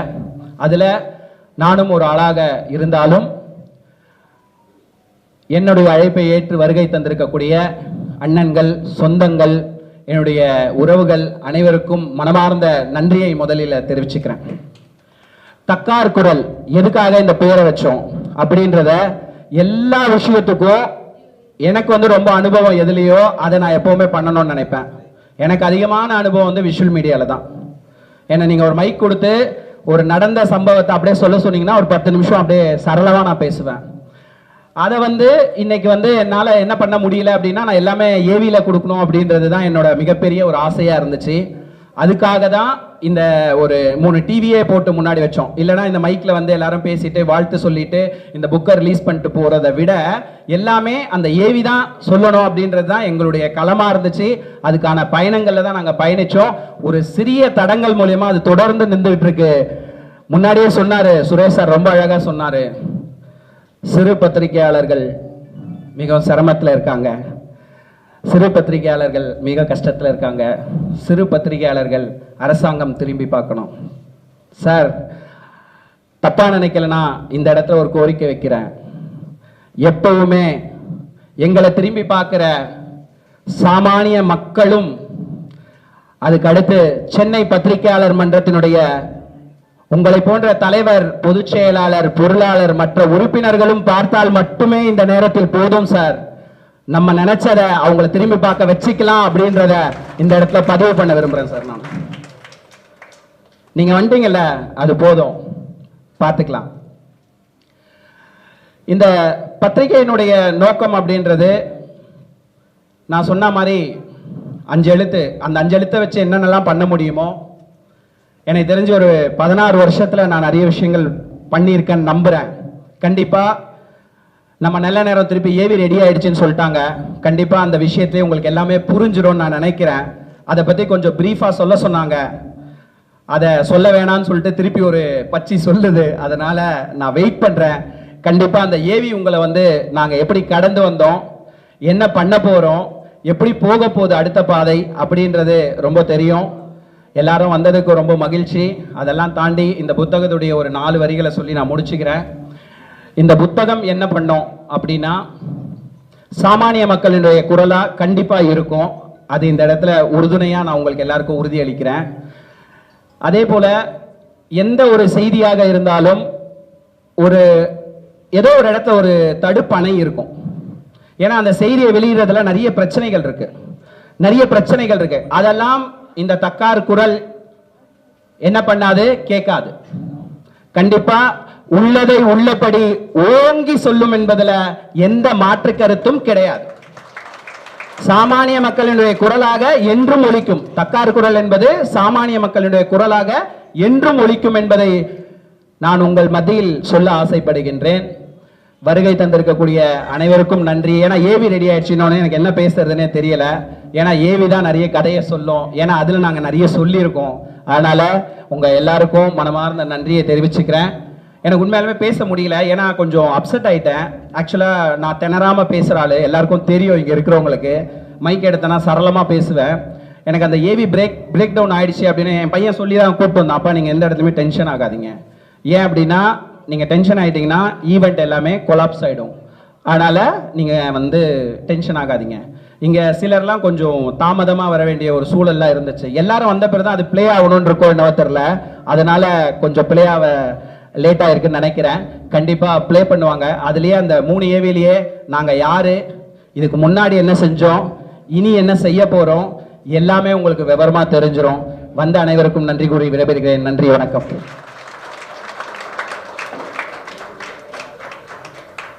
நன்றி அண்ணா. வாழும்போதே ஒருவருக்கு விருது என்பது மகிழ்ச்சியான நேரம். ஒருவரின் வாழ்க்கை பயணம் முடிந்தவுடன் விருது பெறுவது என்பது நெகிழ்ச்சியான தருணம். அப்படி ஒருவரின் வாழ்க்கை பயணத்தை இப்போது பார்க்கலாம். இந்த அக்டோபர் 2 தான் ஒவ்வொரு வருடமும் அவர் வாழ்நாளில் மறக்க முடியாத நாளாக இருந்தது. அவருடன் பயணித்த நமக்கும் இந்நாள் முக்கியமானது. நாம் காணப்போகும் இந்த காட்சியில் வரும் மனிதன் இன்று இந்த பூமியில் இல்லை என்பதை கனத்த இதயத்துடன் தெரிவித்துக் கொள்கிறேன். என் வாழ்க்கை, என் பிள்ளைகள், என் குடும்பம், எனது வீடு என தன்னை பற்றி மட்டுமே யோசித்து எதற்காக ஓடிக்கொண்டிருக்கிறோம் என்று கூட தெரியாமல் சுற்றித் திரியும் சில வேடிக்கை மனிதர்களுக்கு மத்தியில் தனது வாழ்வையும் தன்னையும் ஆதரவற்ற பிள்ளைகளுக்காகவும் அவர்களின் முகத்தில் இடும் புன்னகைக்காகவும் அர்ப்பணித்தவர் திரு எம் முரளி அவர்கள். அவருக்கு வயதோ 46. ஆனால் அவர் சம்பாதித்த நல் உள்ளங்கள் எண்ணிலடங்காதவை. தமிழக மின் வாரியத்தின் கிழக்கு தாம்பரத்தில் உள்ள அலுவலகத்தில் போர்மேனாக பணியாற்றி வந்தார். 1/4 நூற்றாண்டு காலம், அதாவது 25 வருடம் சமூகத்திற்காக தன்னை அர்ப்பணித்தவர் அவர். அரசு ஊழியராக இருந்த போதிலும் தாயை இழந்த மழலைக்காகவும் சிறு வயதில் தந்தையை இழந்த சிறுவனுக்காகவும் தனது ஆதரவு கரத்தை நீட்டியவர் திரு எம் முரளி. உத்தரமேரூரில் உள்ள களியம்பூண்டி எனும் சிறு கிராமத்தில் உள்ள ஆதரவற்ற 600 குழந்தைகளின் இன்ப துன்பங்களில் பங்கெடுத்து குழந்தைகளின் புன்னகையில் மகிழ்ச்சி காண்பவர். நியூ வேர்ல்ட் யூத் கிளப் எனும் அமைப்பை உருவாக்கி பல கைகளை கோர்த்து இந்த அமைப்பை நடத்தி வந்தார். குழந்தைகளின் தேவைகளை பூர்த்தி செய்ய ஆகும் செலவை ஒவ்வொரு மதுபான கடைகளின் வாசல்களிலும் நின்று மது பிரியர்களின் காலில் விழுந்து, நீங்கள் ஒரு நாள் குடிப்பதற்காக செலவழிக்கும் பணத்தை என் பிள்ளைகளுக்கு கொடுங்கள் என கூறிதான் இதற்காக செலவை இந்த குழு பார்த்து கொள்ளும் என்பதே நம்மில் ஒரு சிலர் மட்டுமே அறிந்த விஷயம். இந்த பிள்ளைகளுக்காக ஒரு இசைக்குழுவை ஆரம்பித்து அதற்கு சின்ன புறா என பெயரிட்டு அவரின் செல்ல புறாக்கள் வலம் வருவதை கண்டு மகிழ்வுற்றார். மேலும் அப்பிள்ளைகளிடம் இருக்கும் திறமையை வெளிப்படுத்த பாடல், நடனம் என ஒவ்வொரு ஆண்டும் கலை நிகழ்ச்சிகளை நடத்தி உணவு பரிசுகள் வழங்கி இன்புறுவார். தானே புயலின் போது தமிழகமே மரமின்றி உணவின்றி காணப்பட்ட நிலையில் காஞ்சிபுரம் மாவட்ட ஆட்சியரிடம் இவரின் தலைமையிலான குழுவே சிறப்பாக பணியாற்றியதற்கான விருதை பெற்றது குறிப்பிடத்தக்கது. இல்வாழ்க்கையில் தன் 3 சகோதரர்களையும் விபத்தில் இழந்த முரளி 1000 சகோதரர்களை ஒன்று சேர்த்து தன்னை போலவே சமூக பணியை செவ்வனே செய்து வரும் நல் உள்ளங்களுக்கு APJ அப்துல் கலாம் விருதை ஒவ்வொரு வருடமும் வழங்கி கௌரவிப்பார். அதேபோல் முன்னாள் ஆளுநர்கள் ரோசையாவிடமிருந்தும் சுர்ஜித் சிங் பர்னாலாவிடமிருந்தும் 2 முறை சிறந்த சமூக சேவகருக்கான விருதை பெற்றவர் எம் முரளி. 600 பிள்ளைகளின் தாயாகவும் தந்தையாகவும் ஏன் யாவுமாகவும் இருந்த முரளி பணியில் இருந்த போதே மாரடைப்பின் காரணமாக உயிரிழந்தார். அவரின் இறப்பு ஏற்றுக்கொள்ள முடியாத இழப்பாக இருந்த போதிலும் அவர் நம்முடன் பயணிப்பதை அக்குழந்தைகளின் கண்களில் காண நாம் அனைவரும் உறுதியேற்போமாக. சமூக பணியில் 1/4 நூற்றாண்டு காலத்தை கடந்த எம் முரளிக்கு மகத்தான மனிதநேயர் என்னும் விருதை வழங்குவதில் பெருமை கொள்கிறது தக்கார் குரல். மனிதநேயர் விருதினை பெற்றுக்கொள்ள திருமதி சசிதேவி முரளி மற்றும் அவர்கள் குடும்பத்தை மேடைக்கு அழைக்கிறேன். இவ்விருதை மேனாள் நீதியரசர் முனைவர் ப. ஜோதிமணி ஐயா அவர்கள் வழங்குமாறு கேட்டுக்கொள்கிறேன்.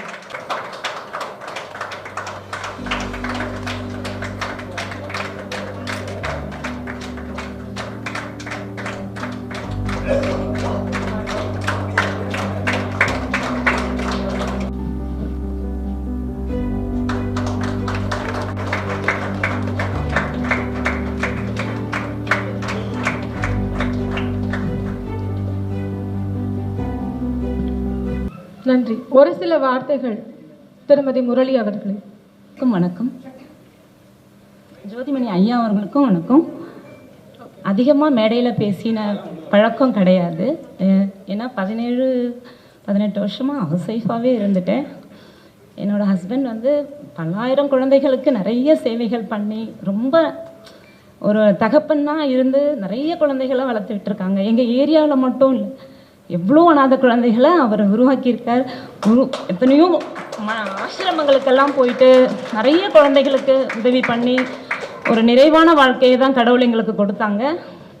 ஆனால் ரொம்ப காலம் அதை பயணிக்க முடியாமல் பாதியிலேயே அதை எடுத்துக்கிட்டாங்க. இருந்தும் இத்தனை வருஷம் நாங்கள் 5 வருஷம் ஆயிடுச்சு நாங்கள் வீட்லேயே தான் இருந்தோம். இந்த கிளப் மெம்பர்ஸு பசங்க யாரையுமே ஒரு இப்படி சடனான ஒரு விஷயத்தை எங்களால் ஏற்றுக்க முடியல. இன்றைக்கி வந்து தம்பி கூப்பிட்ட உடனே எனக்கு வர முடியாது அப்படின்னு சொல்லவே முடியல. சரி வரேன் அப்படின்னு சொன்னேன். அந்த ஏவியை வந்து முதல்ல போட்டு என்னோட உறவுக்காரங்க ஃப்ரெண்ட்ஸ் எல்லாருமே பார்த்து அழாதவங்களே கிடையாது. அந்த அளவுக்கு அந்த ஏவியை பார்த்து தான், தம்பி போட்டு அந்த ஏவியை பார்த்து தான் நிறைய பேர் வந்து எனக்கு சொல்லியிருக்காங்க, இது மாதிரி முரளி சார் இப்படி ஆயிட்டாங்களா அப்படின்ட்டு. ஏன்னா அது கோவிட் டைம், பல பேருக்கு தெரியவே தெரியாது. அதனால அவர் மென்மேலும் நல்லா வளர்ந்து சிறப்பாக வரணும் அப்படின்னு நான் கடவுள்கிட்ட பிரார்த்திக்கிறேன். நன்றி மாமிக்க நன்றி.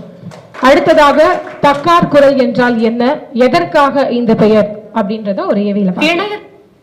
இணையதளங்களும் சமூக ஊடகங்களும் பரவலாக வளர்ந்திருக்கின்ற இந்த தகவல் யுகத்தில் செய்தி எதையும் உடனுக்குடன் அறிந்து கொள்வது எளிதாகிவிட்டது. ஆனால் தகவல்களின் உண்மை நிலை, அதன் முக்கியத்துவம், பொதுமக்கள் மீது அது ஏற்படுத்தும் தாக்கம் போன்றவற்றை தெளிவாக அறிந்து கொள்வது என்பது இன்னும் சவாலான விஷயமாகவே உள்ளது. அனைத்து தரப்பு மக்களும் உண்மை செய்திகளையும் விசாலமான பார்வையுடனான பகுத்தறிதலையும் விரும்புகிறார்கள். இத்தகைய சூழலில் அரசியல் நிலவரங்கள், விளையாட்டு சம்பவங்கள், பொருளாதார மாற்றங்கள் மற்றும் மக்கள் வாழ்க்கையில் தாக்கத்தை ஏற்படுத்தும் முக்கிய நிகழ்வுகளை ஒரே இடத்தில் தொகுத்து வழங்கும் ஒரு தகுந்த செய்தி வெளியீடு பெரிதும் அவசியமாகிறது. அதனை நோக்கமாக கொண்டு தற்போதைய சமூக சூழ்நிலையை பிரதிபலிக்கும் வகையில் நம்பகத்தன்மையுடன் நடுநிலையான அணுகுமுறையில் பல்துறை செய்திகள் மற்றும் பகுத்தறிதல்கள் அடங்கிய தகவல் தொகுப்பை உங்களுக்காக வழங்குகிறோம். தக்கார் குரல். தக்கார் தகவலர் என்பது அவரவர் எச்சத்தார் காணப்படும் எனும் திருக்குறளின் பொருள் என்னவென்றால், ஒருவர் நேர்மையானவரா அல்லது நெறி தவறி நீதி தவறி நடந்தவரா என்பது அவருக்கு பின் எஞ்சி நிற்க போகும் புகழ் சொல்லை கொண்டோ அல்லது பழி சொல்லை கொண்டோதான் நிர்ணயிக்கப்படும் என்பதுதான். அவ்வாறு நாம் கடந்து சென்று கொண்டிருக்கும் சமூகம் எப்படிப்பட்டது என்பதை உள்ளதை உள்ளபடி மக்களின் குரலாக ஒலிக்க வருகிறது நம் தக்கார் குரல். இது வெறும் செய்தி தொகுப்பல்ல, மக்களுக்கு விழிப்புணர்வையும் சிந்தனையையும் ஏற்படுத்தும் ஒரு சமூக பங்களிப்பு. விழாவின் பேருரை ஆற்ற சிறப்பு விருந்தினர் சென்னை உயர்நீதிமன்றத்தின் மேலாள் நீதியரசர் முனைவர் திரு ஜோதிமணி ஐயா அவர்களை தக்கார் குரல் அழைக்கிறது.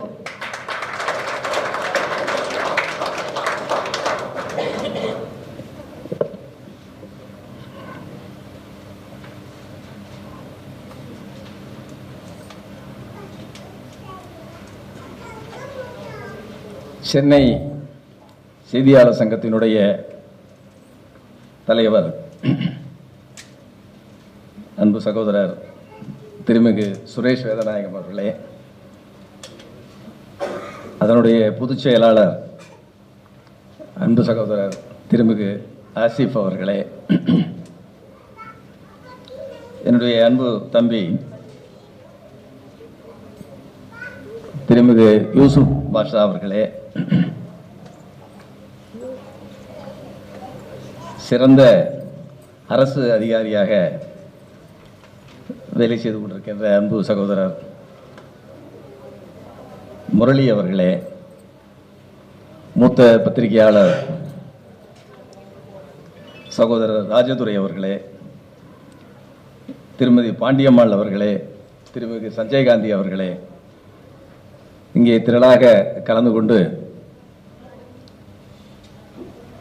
யூசுப் பாஷாவினுடைய முயற்சிக்கு துணையாக நாங்களெல்லாம் இருக்கின்றோம் என்று சான்றளிப்பதற்காக வந்திருக்கின்ற அன்பு பெரியவர்களே, தாய்மார்களே, உங்கள் அனைவருக்கும், குறிப்பாக என்னுடைய அருமை சகோதரர் மறைந்த முரளி அவருடைய குடும்பத்தைச் சேர்ந்த அனைவருக்கும் என்னுடைய வணக்கத்தினை தெரிவித்துக் கொள்கிறேன்.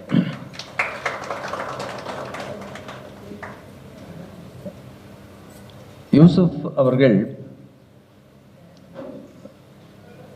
ஒரு 14 ஆண்டுகளுக்கு முன்பு நினைக்கிறேன், நான் அப்பொழுது சென்னை உயர்நீதிமன்றத்தின் நீதிபதியாக இருக்கிறேன். அந்த ஒரு வருடத்துக்கு பிறகு ரிட்டையர் ஆக வேண்டும். ரிட்டையர் ஆகி 13 வருடங்கள் ஆகிவிட்டது. அதற்கு பிறகு டெல்லியில் 5 வருடம் இருந்தோம். அந்த அந்த அந்த 14 ஆண்டுகள் அந்த முன்னால் இவர் என்னை அழைத்து ஒரு காணொலி காட்சி ஒன்றை துவக்க வேண்டும் என்று, அப்போ சின்ன பையன் சொன்னார். நான் கூட நினைத்தேன், அப்பயே எனக்கு 62 வயசு 61 வயசு ஆகிவிட்டது, இப்போ 75.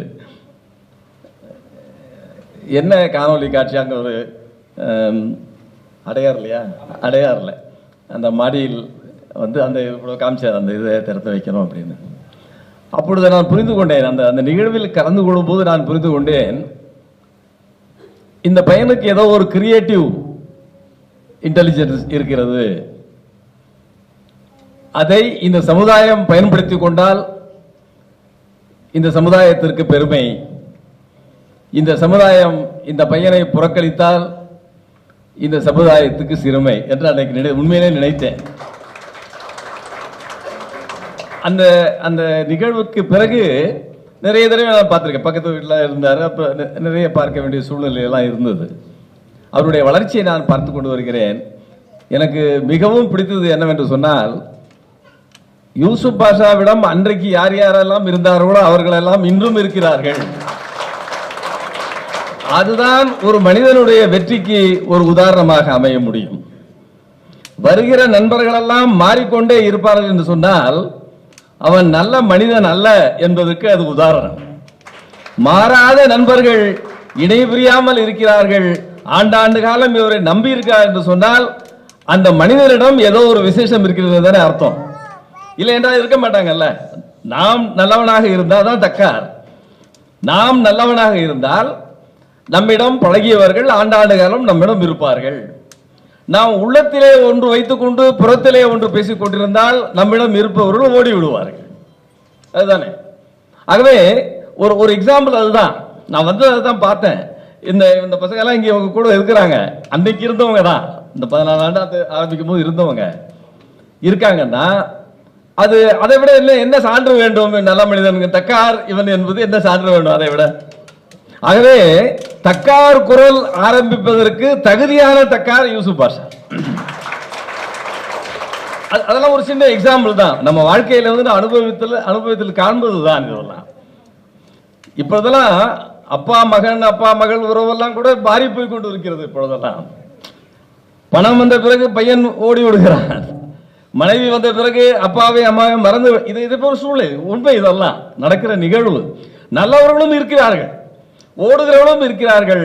அந்த நல்லவர்களை பார்த்து இந்த சமுதாயம் பயன்படுத்திக் கொள்ள வேண்டும்.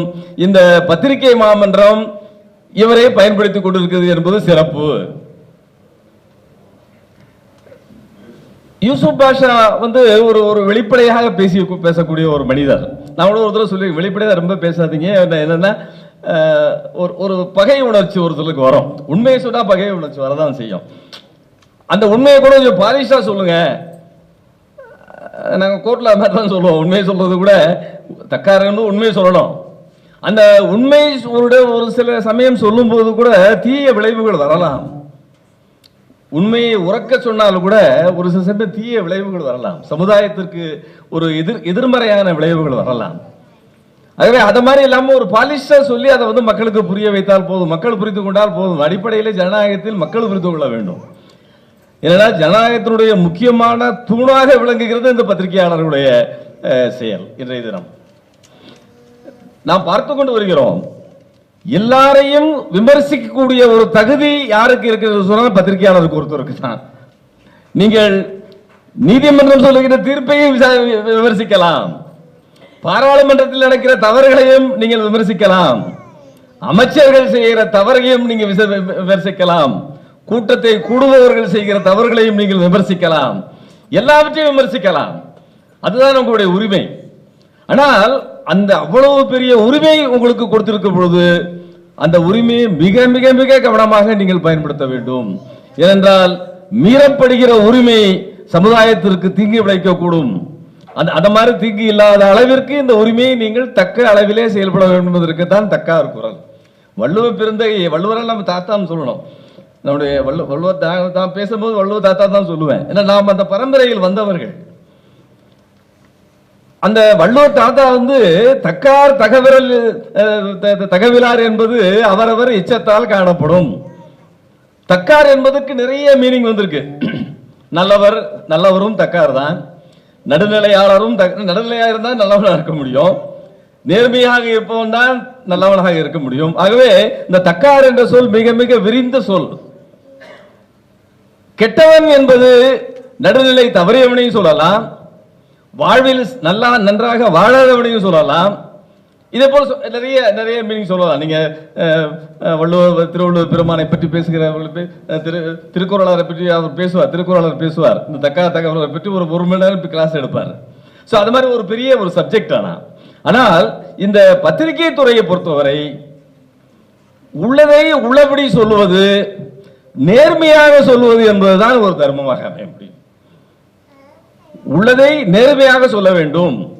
அந்த அளவிற்கு யூசுப் பாஷா போன்றவர்களுக்கு, வேதநாயகம் போன்றவர்களுக்கு, ஆசிப் போன்றவர்களுக்கு, இந்த மாதிரி இவங்களை போன்றவர்களுக்கெல்லாம் அந்த அந்த உரிமை இருக்கிறது என்று அந்த சமுதாயம் பார்த்து கொண்டிருக்கிறது. பாருங்க, ஒரு சில சமயம் இவங்க சொல்றது நமக்கு பிடிக்காது, ஆனா உண்மை கசப்பாக கூட இருக்கும். ஆனால் அது கசப்பானது மருந்தாக இந்த சமுதாயத்திற்கு பயன்படும் என்ற அளவிற்கு நீங்கள் இதை செய்ய வேண்டும். இன்னொரு ஒரு நிகழ்வு சொன்னாங்க. முரளியை பற்றி கலியமுண்டியில் நாங்கள் ஒரு 2-3 முறை நான் பார்த்து வியந்திருக்கிறேன். ஒரு நாள் முழுவதாக இவர் 2 நாள் இருப்பாங்க இவங்கெல்லாம். நான் ஒரு நாள் காலையில் போய் மாலை வரை அந்த இது இல்லாத குழந்தைகள், ஆதரவற்ற குழந்தைகள் ஒரு 200-300 பேர் அங்கே அந்த இதில் கலியமுண்டியில் இருக்காங்க. அது ஒரு ஜெர்மனியர் ஆரம்பிச்சது இல்லையா, 475 ஒரு அயல்நாட்டு ஒரு அம்மா ஆரம்பிச்சு வச்சது. அதை வருஷத்துக்கு ஒரு 2 முறை முரளி அவர்கள் அங்கே போய் அங்கே தங்கி இருந்து அந்த குழந்தைகளுக்கு உணர்வு பூர்வமான அவர்களோடு பழகுறதுக்கு வாய்ப்பை ஏற்படுத்துவார்கள்.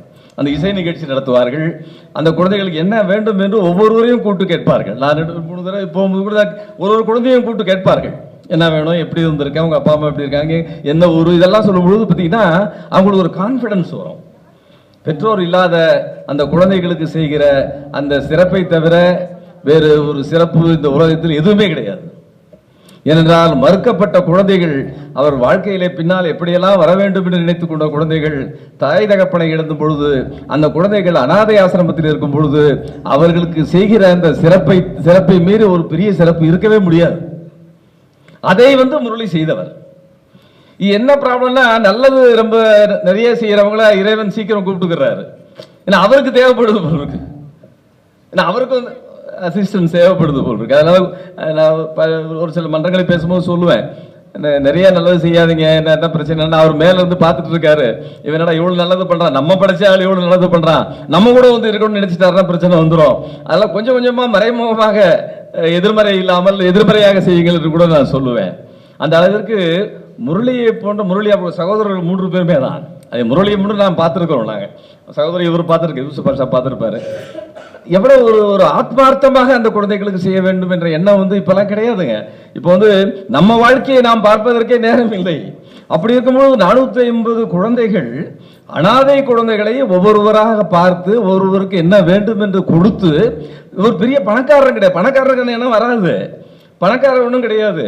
அவர் தான் கவர்மெண்ட் சர்வீஸில் எலக்ட்ரிசிட்டி டிபார்ட்மெண்ட்டில் அவர் டிரான்ஸ்ஜெட் கூட ஒர்க் பண்ணி அதிலிருந்து வருகிற ஒரு சின்ன வருமானம், நண்பர்களை எல்லாம் சேர்த்து நாம் கொடுக்கிற இதெல்லாம் வைத்து அவர்கள் செய்கிற அந்த எண்ணம் இருக்கிறது பாருங்கள். அவரை முரளியை மறக்காமல் யூசுப் கூட்டிருக்கிறார் என்பது ஒரு மனித தன்மை. அதை வாழ்த்தலாம் என்று நினைத்தேன். இதெல்லாம் சான்றுகள். மனிதனை வந்து கோர்ட்ல ஒரு ஜட்ஜ்மெண்ட் சொல்லும்போது நாங்கள் வந்து டீட்டெயிலாக சொல்ல முடியாது. 100% கேஸ் எல்லாம் ப்ரூவ் பண்ண முடியாது. கிரிமினல் கேஸில் வந்து 100% கேஸ் எல்லாம் ப்ரூவ் தூக்கு கொடுக்குறத 100% எல்லாம் ப்ரூவ் பண்ண முடியாது. ரீசனபிள் டவுட், அவ்வளோ பியாண்ட் ரீசனபிள் டவுட் இருந்தால் போதும், அந்த தூக்கு கொடுத்துருவோம். ஒரு 3 பேருக்கு கொடுத்துருக்கேன், ஒரு 4 நாள் தூக்கம் வராது, அவ்வளவுதான். ஆனா அதான் அந்த இது இருந்தாலே போதும், சான்று இருந்தா போதும். நல்லவன் என்று சொல்வதற்கு 2 சான்றுகள் இருந்தால் போதும், கெட்டவன் என்று சொல்வதற்கு 98% சான்றுகள் வேணும். ஏன்னா அவனுக்கு தூக்கு கொடுக்கறதுக்கு முன்னாடி அவன் 98% அவனுக்கு நம்ம ஒத்துக்கிறோம். தப்பு செஞ்சான், சமுதாயத்தில் இருக்கக்கூடாதவன், இவனை அழித்து விட வேண்டும் என்று நீதிபதி நினைக்க வேண்டும். அந்த அளவிற்கு அவன் தவறு செய்து இருக்க வேண்டும். அது 100% 99% ப்ரூவ் பண்ணணும். ஆனால் நல்லவன் என்பதற்கு ஒரு சாட்சி போதும். யூசுப் நல்லவன் சொல்வதற்கு முரளியை மறக்காமல் இருக்கிறவர்கள், அதுதான் அது ஒரு பெரிய சாட்சி. அதுதான் அதே அது அந்த அந்த அது மனிதர்களை வைத்துத்தான் இந்த பில்லர் ஆஃப் டெமோக்ரஸி என்று சொல்லப்படுகின்ற இந்த பத்திரிகையாளர் சங்கம் இங்கே நடைபெற்றுக் கொண்டிருக்கிறது என்று சிறப்பாக இருக்கிறது. நான் கூட வேதநாயகம் நம்ம சுரேஷ் வேதநாயகம் அவர்கள்ட்ட பேசிக்கிட்டு சொன்னேன், நான் ஒரு 10 தடவை வந்திருக்கேன், இந்த ஹாலில் பேசியிருக்கேன். டிமாலிஷ்மெண்ட் எல்லாம் பெருசா கட்டுங்க, நிறைய ஒரு ரிசர்ச் பண்ணுங்க, அதெல்லாம் பண்ண போறாங்க. இப்ப பாருங்க, இப்ப டிசம்பர்லயே அது முடிய போகுது. இப்ப நான் சொல்ல வேண்டும் என்று நினைத்து அவருடன் பேசுறது அவரு செஞ்சிட்டு இருக்காங்க. இப்ப ஒரு ரிசர்ச் பண்ணணும், நியூஸ் எப்படி இது பண்றது, எப்படி இந்த மக்களுக்கு போய் சேரும் என்பதால ஒரு பெரிய ஆராய்ச்சி செய்ய வேண்டிய விஷயங்கள். அதெல்லாம் எதை சொல்லக்கூடாது, எதை சொல்ல வேண்டும், இதையெல்லாம் ஆராய்ச்சி பண்ண வேண்டிய விஷயங்கள் தான். நிறைய புத்தகங்கள் இருக்கு, ஃபாரின் ஜேர்னலிசம், நிறைய ஜேர்னலிசம் எங்க யூனிவர்சிட்டி ஜேர்னலிசம் டிபார்ட்மெண்ட்ல இருக்கு. நல்லா சண்டை போட்டுட்டு இருப்பாங்க, because I am legal consultant university of Madras. சண்டை போட்டுட்டு இருப்பாங்க. ஆனால் அந்த டிபார்ட்மெண்ட்டை பார்த்தீங்கன்னா அந்த ஜேர்னலிசம், வேர்ல்டு ஜேர்னலிசத்தை படிப்பாங்க. அவன் அமெரிக்கன் பிரசிடென்ட் ஒருத்தரும் என்னென்ன தப்பு செய்வாங்கிறத நீங்க படிச்சு பார்த்தே சொல்ல முடியும். அதை செஞ்சிட்டு இருக்கான் பாருங்க இப்ப இருக்கிறவன். அதெல்லாம் நம்ம அது ஜேர்னலிசம் சொல்லும். அதெல்லாம் அவன் கென்னடி இருக்கும்போது எப்படி இருந்தாரு, அதுக்கு பிறகு வந்தா எப்படி இருந்தாங்க, எப்படி இப்ப இருக்கிற எப்படி இருக்காருங்க பார்க்கும்போது அந்த ஜேர்னலிசத்தை வந்து இந்த ஹைரார்க்கியை நீங்க படிச்சு பார்க்கலாம். ரஷ்யன் கல்ச்சர்லையும் அப்படிதான். நீங்க தாஸ் கேபிட்டல் என்ன சொன்னாரு, தாஸ் கேபிட்டலுக்கு பிறகு வந்தவங்க மாசத்துக்கு என்ன பண்ணாரு, அதுக்கு இப்போ இருக்கிற இதெல்லாம் நீங்க வந்து இந்த journalism will tell the hierarchy of the history. அதெல்லாம் நீங்க படிச்சு சொல்லும்போது தான் சமுதாயத்திற்கு அது மிக மிக அவசியமானதா. இன்டர்நேஷனல் ஸ்டேட்டஸ்லயே நீங்க பார்க்கலாம். இப்பெல்லாம் நீங்க வந்து இன்டர்நேஷனல் நியூஸ் நிறைய சொல்றாங்க, ஒரு 1/2 மணி நேரம் சொல்றாங்க, தினத்தின் தினக்கூட ஒரு 1/2 மணி நேரம் சொல்றாங்கன்னு நினைக்கிறேன். அதெல்லாம் பார்த்தீங்கன்னா நிறைய விஷயங்கள் அவங்க சொல்றாங்க. அதே போல் இந்த புத்தகத்தை எடுத்து பார்த்தால் முதல் இஷ்யூ இப்ப யூசுப் கொடுத்தாரு. அது என்ன நியூஸ்னா, நார்த் வெஸ்ட், சவுத் ஈஸ்ட், அதான நியூஸ். எல்லா இடங்களும் நடப்பதை எல்லாருக்கும் புரியும்படி சொல்ல வேண்டும். அதான் அடிப்படை முதல்ல வந்தது. இப்ப மாறிடுச்சு. இப்ப நியூஸ்ங்கிறது அப்படி கிடையாது. நியூஸ் சொல்றது மட்டும் கிடையாது. You must educate people from the material which you give to that. நீங்கள் சொல்லுகிற இந்த கருத்துக்களை எடுத்துக்கொண்டு இந்த சமுதாயம் முன்னேற வேண்டும். அதுதான் அந்த காலத்தில் அப்படி வரல. நார்த்து, ஈஸ்ட், வெஸ்ட், சவுத் என்ன நடந்ததுன்னு மட்டும் சொல்லி விட்டுருவாங்க. இப்ப அது கிடையாது. இப்ப அது நடப்பதை சொல்லி, அதன் விளைவுகளை சொல்லி, இதற்கு பின்னால் இப்படி நடக்கக்கூடாது, what is the precautionary measures to be taken, அது வந்து பத்திரிகை தர்மம். இப்ப இருக்கிறதுல பத்திரிகை தர்மம் அதுதான். இதை ஒரு கிளான்ஸ் பார்த்தீங்கன்னா நான் நினைச்சு பார்ப்பேன். எனக்கு வந்து என்வாயன்மெண்ட், இதுல நேச்சரை எப்படி காப்பாற்றணும் அப்படிங்கிறது. ஒரு மரத்தை வெட்டினாலும் எனக்கு கலெக்டருக்கெல்லாம் ஃபைன் போட்டிருக்கேன். 10,000 20,000 ஃபைன் போட்டு கோர்ட்டில் வந்து நிறுத்தி வச்சிருவேன். ஒரு நாள் போய் நீ கோர்ட்டில் இருன்னு சொல்லிட்டு ஈவினிங் 10,000 கட்டிட்டு வெளியே போன்னு சொல்லிடுவேன். மரத்தை வெட்டுறதுக்கு ரைட் கிடையாது. ட்ரீ ஆக்ட்ல வந்து collector is authority, then he has to exercise the power in a judicious manner. இருக்கிற மரத்தெல்லாம் வெட்டிடுறேன், அரசாங்கம் ரோடு போட போகுது அப்படின்னு சொல்லி ஆக்ரால இருந்து டெல்லியில இருந்து ஆக்ராவுக்கு வந்து ஒரு 15,000 மரத்தை வெட்டுறதுக்கு இது பண்ணாங்க. டெல்லியில் இருக்கும்போது கூப்பிட்டு வச்சு, அந்த கலெக்டரை கூப்பிட்டு வச்சு, ஐ impose 10 lakhs compensation against him. எத்தனை வெட்டுறேன்டாரு? 15,000 மரங்களை வெட்டுவேன்னு சொன்னார். நான் ஒரு கமிட்டி, எக்ஸ்பர்ட் கமிட்டி இது பண்ணி கடைசியில் அவங்க சொன்னாங்க, டெட் ட்ரீஸ் அந்த 15,000த்துல ஒரு 15 இருக்கு, மிச்சம் இருக்கிறத வந்து ஒரு 100 மரத்துக்களை வெட்டலாம் அப்படின்னு சொல்லி ஒரு எக்ஸ்பர்ட் ஒப்பீனியன் கொடுத்தாங்க. அரசாங்கம் சொன்னது, மக்கள் வந்து நேரா போனாதான் ஆக்சிடென்ட் ஆகாதான், வளைஞ்சி போனா ஆக்சிடென்ட் ஆகுமா. அதை நான் ஜட்ஜ்மெண்ட் எழுதியிருக்கேன். வளைஞ்சி போய் ஆக்சிடென்ட் ஆகாம இருக்க சொல்லிக் கொடுக்க வேண்டிய கடமை உங்களுடைய கடமை. மோட்டார் வெஹிக்கிள்ஸ் ஆக்ட்ல அது இருக்கு. ரோடு நேரா போகணும்னா எந்த நாட்டும் நடக்காது. வளைஞ்சு வளைஞ்சு போற நோட்ல நீங்க எப்படி நடக்கணும்னு சொல்ல வேண்டியது மோட்டார் வெஹிக்கிள்ஸ் ஆக்ட்ல அரசாங்க சட்டம் சொல்லுகிறது. உங்க அரசு அதிகாரிகள் அதை சொல்ல வேண்டும். அதற்காக மரங்களை வெட்டி நேரம் ஆக்ராக ரோடு போறேன் அப்படின்னு சொல்ல என்ன நியாயம் இருக்கு? அப்படிதான் சொன்னாங்க. சிவநாடார் காலேஜ் வழியா யூனிவர்சிட்டி வழியா நேரம் போனோம் ஆக்ராக. நாங்கள் விசிட் பண்ணி பார்த்தோம். அதுக்கப்புறம் சொல்லி பண்ணுச்சு. அதனால இதெல்லாம் இதை நினைச்சு பார்த்தேன், இயற்கையை பற்றி என்ன சொல்லியிருக்காங்க யூசுப் நினைச்சு பார்த்தா அவர் சொல்லியிருக்காரு இந்த மயக்க மருந்து எப்படி சொல்லிருக்காரு. ரொம்ப எல்லா விஷயத்தையும் சொல்லணுங்கிறதுல மயக்க மருந்து கொடுக்கறதுல எப்படி இப்ப இம்ப்ரூவ் ஆயிருக்கும் சொல்லியிருக்காரு பாருங்க. சயின்டிபிக்கலி அட்வான்ஸ்டு நியூஸை கொடுத்துருக்காரு முதல் இஷ்யூலயே. முந்தெல்லாம் மயக்க மருந்து கொடுக்கும்போது என்ன பண்ணுவாங்க, தண்டுவடத்துல பின்னால குத்துவாங்க, இந்த எருமாட்டு குத்துற மாதிரி பின்னால குத்துவாங்க, குத்தால மறந்து போயிடும். அதுக்கப்புறம் இது பைபாஸ் பண்ணுவாங்க, அதெல்லாம் பண்ணுவாங்க. இப்ப அது தேவையில்லை. இப்போ வந்து மைக்ரோஸ்கோப் வேற அதர் மெத்தடை வச்சு நீங்க எலக்ட்ரானிக் டிவைசஸ் வச்சு நீங்க வந்து அந்த ஊசியெல்லாம் போடாம பண்ண முடியும் அப்படிங்கிறத கண்டுபிடிச்சிருக்காங்க. அதை சொல்லியிருக்காரு பாருங்க, 16வது பக்கத்தில் அதை சொல்லியிருக்காரு. இது ஒரு சான்று. இன்னொன்று வரையாடுகள் நீங்க வந்து நீலகிரியில பார்க்கலாம். ஒரு காலத்துல வந்து தமிழ்நாட்டில் தான் வரையாடுகள் அதிகம். இயற்கையில் இருக்கின்ற இந்த மிருகங்கள் இயற்கையாக வாழ தவறினால் இயற்கை மனிதனை சபித்து விடும். டார்வின் அன்னைக்கே சொல்லிட்டான். பல நூற்றாண்டுகளுக்கு முன்னாடி டார்வின் நேச்சுரல் தியரியை பற்றி சொல்லிட்டான். Survival of the fittest, struggle for existence சொல்லலாம். வாழ தகுந்த மிருகங்கள் வாழ்கின்றன, வாழ தகாத மிருகங்கள் அழிகின்றன என்று சொல்லுகிறார் பாருங்கள். அந்த மிருகங்கள் வாழ்கிற வரைக்கும் தான் மனிதனுக்கு உயிரே இருக்கும். அது ஒன்று வந்து வரையாடு. இட்ஸ் என்டேஞ்சர்ட் ஸ்பீஷிஸ் சொல்லுவாங்க. குறைஞ்சிட்டே வருது, உலக அளவில் குறைஞ்சிட்டு வருது. அது வந்து தமிழகத்தில் வந்து அந்த காலத்தில் ரொம்ப அதிகமாக இருந்தது. ஊட்டியில் நீலகிரி அந்த நீலகிரி அந்த மலையில் நிறைய இருக்கும். அதை பார்க்கறதுக்கே டூரிஸ்ட் நிறைய பேர் போவாங்க. அது ஆடுகளை மாதிரி இருக்காது, டிஃப்ரெண்ட்டாக இருக்கும். அதே தனியாக மலை மேலே போய் தனியாக பார்க்கலாம். அது வந்து பாருங்க, இப்போ போட்டிருக்காங்க கேரளாவில் வந்து ஒரு 100 ஆடுகள் அதிகமாகிடுச்சு. நம்ம வந்து முன்னணியில் இருந்தோம் வரையாடுகளை காப்பாற்றுவதற்கு. நமக்கு ரிசர்ச் சென்டர் அங்கே இருக்கு.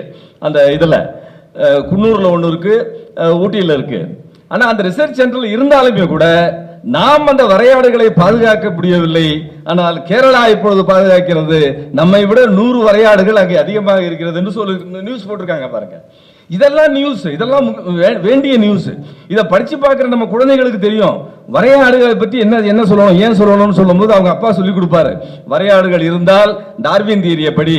டார்வின் தியரி வந்து இயற்கை சுழற்சி எப்படி மாற வேண்டும் என்று சொன்னால் இது மிருகங்கள் இருக்க வேண்டும், தாவரங்கள் இருக்க வேண்டும், மனிதனும் இருக்க வேண்டும். சின்ன மிருகங்களை பெரிய மிருகங்கள் அடிக்க வேண்டும், பெரிய மிருகங்களை மனிதன் அடிக்க வேண்டும். இந்த இயற்கையான உணவுகளை மனிதன் சாப்பிட வேண்டும். இப்படித்தான் வாழ்க்கை ஓடிக்கொண்டிருக்கும். அப்படி ஓடுவதுதான் அந்த நேச்சுரல் தியரி என்று டார்வின் சொல்லுவார் பாருங்க. அதனுடைய இது வந்து இது இருக்கு பாருங்க, அதனுடைய எச்சம் இது. சோ அத மாதிரி எல்லா நிகழ்வுகளையும் ஒரு சொல்லி இருக்கிறார். ஆகவே முதல் பிரதியிலே நீங்கள் வெற்றி பெற்று விட்டீர்கள். நீங்கள் நிச்சயமாக வெற்றி பெறுவீர்கள். பிரச்சனைகள் எல்லாருக்கும் உண்டு, எல்லா துறையில் இருக்கிறவங்களுக்கும் பிரச்சனை உண்டு. கூடங்குளம் ஜட்ஜ்மெண்டா எழுதும் போது எனக்கு கூட பிரச்சனை வந்துச்சு. 500 பக்கம் ஜட்ஜ்மெண்ட் எழுதுனேன். கூடங்குளம் ஒரு 6 மாசம் ஆர்கியூ பண்ணாங்க. டெல்லியில இருந்து கபில் சிபல் வந்தாரு, அவர் வந்தாரு, ஆர்கியூ பண்ணாங்க. இப்போ கடைசியில் ஒரு 500 பக்கம் ஜட்ஜ்மெண்ட் எழுதுனேன். ஜட்ஜ்மெண்ட் எழுதுறதுக்கு ஒரு வாரத்துக்கு முன்னாலே அவங்களுக்கு தெரிஞ்சு போச்சு, கோர்ட்டில் நடக்கிற இப்படிதான் ஜட்ஜி சொல்ல போறாருன்னு தெரிஞ்சு போச்சு. நம்ம கேள்வி கேட்கறப்ப தெரிஞ்சுருவாங்க. உடனே ஒரு லெட்டர் வரும், பிரசிடென்ட் ஆஃப் இந்தியாவிலிருந்து லெட்டர் போடுவான், சீஃப் ஜஸ்டிஸ் ஆஃப் இந்தியாவிலிருந்து சீஃப் மினிஸ்டர் வரைக்கும், தாசில்தார் வரைக்கும் லெட்டர் போடுவான். இந்த கன்னியாகுமரி ஆளுங்க எழுதுவாங்க நிறையா. எழுதி ஜட்ஜி வந்து 600 கோடி ரூபா வாங்கிட்டாரு, கூடங்குளம் சரின்னு சொல்ல போறாரு அப்படின்னு லெட்டர் வருது எனக்கு. ஜட்ஜ்மெண்ட் சொல்ல போறேன் 10 நாளைக்கு அப்புறம். நான் உடனே சீஃப் ஜஸ்டிஸ் ஷா இருந்தார், அவர் கூட தான் ரொம்ப நாள் உட்கார்ந்துருந்தேன். நான் சொன்னேன், chief I don't want this case, please take away this case. அவர் திரிக்கிறாரு, என்னப்பா you have taken 6 months time to hear this case and so lakhs of rupees was sent by the government of India and because of the petty letter you want to go away அப்படின்னாரு. என்னென்ன எழுதியிருக்கான் பாருங்க, 600 கோடி ரூபாய். நான் இன்னைக்கு சொல்றேன், 600 வீட்டில் வந்து சோதனை பண்ண சொல்லுங்க, 600 கோடி ரூபாய் ஹைகோர்ட் எடுத்துக்கங்க, இன்னொரு கோர்ட் நீங்க கேட்டீங்க. சொன்னார், I have confidence in you brother, please go on அப்படின்னு சொன்னாரு. அப்புறம் ஜட்ஜ்மெண்ட் ஒரு 3 நாளைக்கு முன்னாலே 1000 கோடி வாங்கிட்டாருன்னு எழுதினான். இதெல்லாம் வரும், இதெல்லாம் இந்த பொது நிகழ்ச்சி பண்ணும்போது இது வரும், அதெல்லாம் பெரிய இதாக எடுத்துக்க கூடாது. ஆனால் அந்த தீர்ப்பு சுப்ரீம் கோர்ட்டுக்கு போச்சு. சுப்ரீம் கோர்ட்டுக்கு போன பிறகு கூட ஒரு வக்கீல் போய் அங்கே கேஸ் போட்டாரு. இவர் கூடங்குளம் ஜட்ஜ்மெண்ட் கொடுத்ததால தான் இவருக்கு டெல்லியில் வந்து நேஷனல் கிரிக்கெட் ட்ரைபுனல்ல ஜட்ஜாக கொடுத்தாங்க அப்படின்னு சொல்லி போட்டாரு. அங்கே வந்து சீஃப் ஜஸ்டிஸ் வந்து 10 லட்சம் ரூபாய் ஃபைன் போட்டு டிஸ்மிஸ் பண்ணிட்டாரு. ஸோ இதெல்லாம் நடக்கும். ஆனால் உண்மை வெல்லும், உண்மை நிச்சயமாக வெல்லும். ஆகவே அது என்ன நடந்தாலும் நாம் அது பயப்பட வேண்டியதில்லை. பயம் என்பது மனிதனோடு பிறந்தது என்றாலும் கூட அந்த பயத்தை ஒரு சமயத்தில் நாம் ஏற்றுக்கொள்ள வேண்டும். அந்த பக்குவம் யூசுப் பாஷாவுக்கு இருக்கிறது. அது நிச்சயமாக அவர் முன்னேறுவார். அவருடன் இருக்கிற இந்த குழந்தைகள் எல்லாம் மிக சிறப்பான முறையில் அவர்களுக்கு உதவி செய்வார்கள். எங்களை போன்றவர்களாக எப்பொழுதுமே இருக்கிறோம். எனக்கு இப்போ வயசாயிருச்சு, இன்னும் ஒரு 5 வருஷம் இருக்க போறேன். அதில் என்ன உதவி வேண்டுமானு இதை செய்வேன். எல்லாம் இங்க இருக்கிற எல்லாருமே இதை செய்வாங்க. அந்த அளவுக்கு உங்களை வாழ்த்துகிறேன். இது மிக சிறப்பான நிகழ்ச்சியாக இது நடந்து முடிந்திருக்கிறது. இந்த நல்ல முறையில் இந்த புத்தகம் பெரிய அளவில் வர வேணும். இப்போ 15, 20, 30 பக்கம் போட்டிருக்காங்க நினைக்கிறேன். 35 பக்கம் போட்டிருக்காங்க, 34 பக்கம் போட்டிருக்காங்க. ஒரு 50 பக்கம் 60 பக்கம் கொஞ்சம் கொஞ்சமாக முன்னேற்றி வருவார். அதில் ஒன்றும் சந்தேகம் கிடையாது. அடுத்த வருடம் வரும்போது இது 60 பக்கம் 70 பக்கமாக வரும். அதில் நிச்சயமாக பல விஷயங்கள் இந்த மக்களுக்கு தெரியப்படுத்த வேண்டும். இதன் மூலமாக நம்முடைய வருகிற சமுதாயத்திற்கு இந்த செய்திகளை நீங்கள் சொல்ல வேண்டும் என்று கூறி உங்களை வாழ்த்தி அமைகிறேன். நன்றி, வணக்கம்.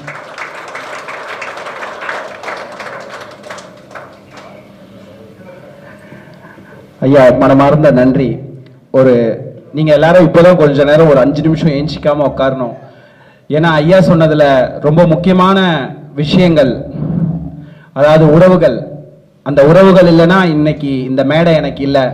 அவர்களை இந்த நிமிடத்தில் கௌரவிப்பதில் நாங்கள் பெருமை அடைகின்றோம். நான் யாருக்கும் சொல்லலை என்ன பண்ண போறேன் எது பண்ண போறேன்ட்டு. ஏன்னா எனக்கே ஐடியா இல்லை. கண்டிப்பா ஒரே ஒரு சால்வை தான் இருக்கு. தயவுசெய்து நான் கூப்பிடுறவங்களாம் மேடைக்கு வந்து ஐயா கையால, இங்க இருக்கிறவங்க கையால நீங்க எல்லாரும் சால்வை போட்டுக்கணும்ன்றது என்னோட ஆசை. எல்லாரையும் கூப்பிடுவேன். அப்படியே லைனா வாங்க, ரொம்ப நேரம் நம்ம எடுக்கக்கூடாது. அதனால சரிங்களா? முதல்ல பல ஆண்டுகளாக செய்தியில எல்லா விதத்திலையும் எனக்கு உறுதுணையாக இருந்து, தங்கையாக உறுதுணையாக இருந்து, செய்தி வாசிப்பாளராக உறுதுணையாக இருந்த சக்தி பாரதி அவர்கள் மேடைக்கு வருமாறு கேட்டுக்கொள்கின்றேன். இவங்களுக்கு மட்டும்தான் நீங்க ஏதாவது கிரேட் பண்ணனா உங்க கையை தட்டி கிரேட்டா எனக்கு இது பண்ண. கோவிமணியா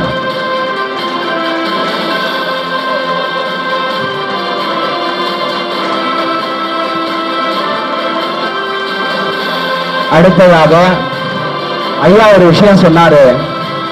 இவ்வளோ பிரச்சனைகள் வந்தாலும் எல்லா சூழல்களையும் கையாண்டு யூசுப் வெற்றி பெறணும்னு அந்த வெற்றிக்கு உறுதுணையாக இருந்த என்னுடைய மனைவி தேவி தில்ஷாத் அவர்களை மேடைக்கு வரும்படி தாழ்மையுடன் கேட்டுக்கொள்கின்றேன்.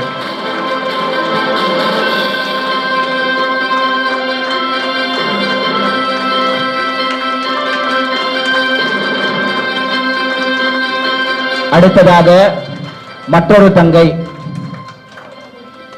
என்ன வேண்டுமானாலும் எப்படி நேரம் இருந்தாலும் எந்த சூழலிலும் நான் இருப்பேன் என்பது குழுவில் எப்பொழுதும் பதிவிடுவது மட்டுமல்ல, எந்த நேரத்தும் எங்களுக்கு உறுதுணையாக இருக்கக்கூடிய விஷ்ணு பிரியா அவர்கள் மேடைக்கு வருமாறு தாழ்மையுடன் கேட்டுக்கொள்கின்றேன். நீங்க ப்ரௌட் பண்ணனா இந்த டைம் மட்டும்தான் பண்ணணும். உங்க கை வலிக்க வலிக்க நீங்க வந்து தட்டிக்கிட்டே இருக்கலாம்.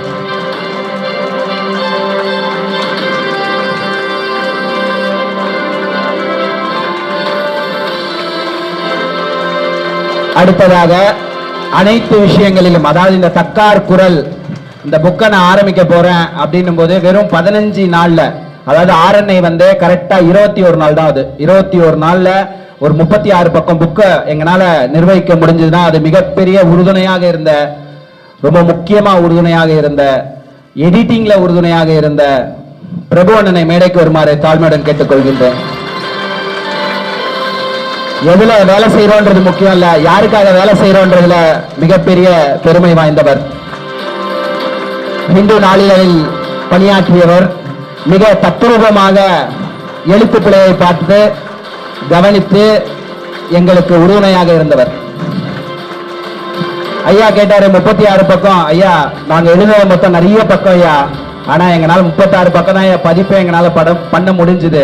அதற்கு மிகவும் உறுதுணையாக இருந்த, நான் ஒரு 4 லைன்ல சொன்னையா இந்த நியூஸ் அப்படின்னு 40 லைன் ஆக்கின என்னோட மாப்பிள்ளன்னு சொல்லலாம், தம்பின்னு சொல்லலாம், அண்ணன் சொல்லலாம், சதீஷ் அவர்களை மேடை கழிக்கின்றேன்.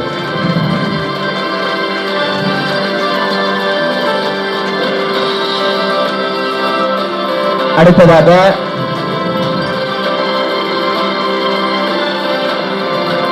தம்பி ஒரே பிரச்சனையா இருக்கிறா தம்பி, என்னடா பண்ணோம் பார்த்துக்கலாண்ணே, என்ன வேணாலும் பண்ணலாம் அப்படின்னு சொல்ற என்னைக்குமே தம்பியா உறுதுணையா இருக்கிற யுகா மேடைக்கு வரும்படி தாழ்மையுடன் கேட்டுக்கொள்கின்றேன்.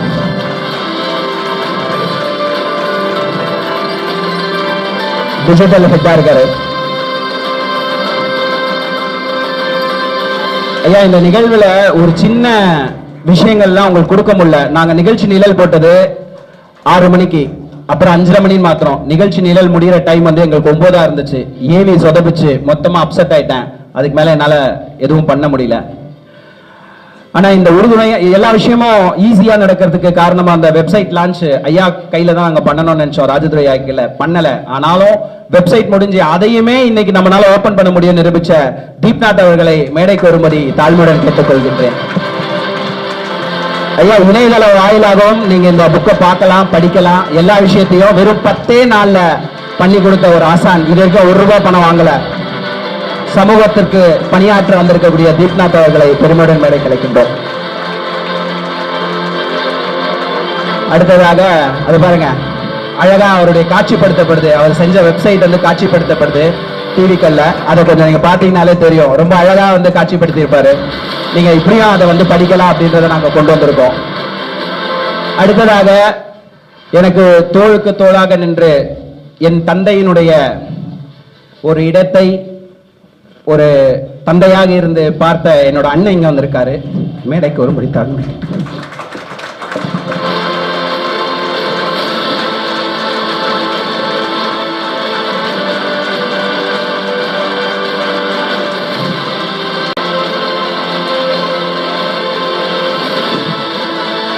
அடுத்ததா இன்னொரு அண்ணனும் வந்திருக்காரு.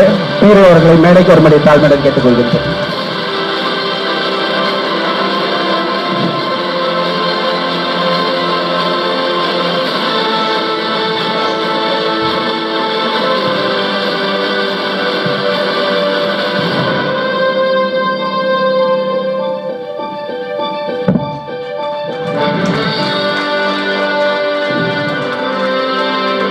ஐயா, பசிச்சா சோறு போடணும், சோறு போடுறதுக்கு காசு இல்லைன்னு சொன்னேன். நான் பாத்துக்கிறேன்னு ஒருத்தர் வந்தாரு. வாங்க மேடைக்கு. மச்சான் வாங்க மேல. உண்மையா ஐயா, இது பொய்யெல்லாம் கிடையாது. சோறு போட காசு இல்லைன்னு நான் இருக்கேன் அப்படின்னாரு.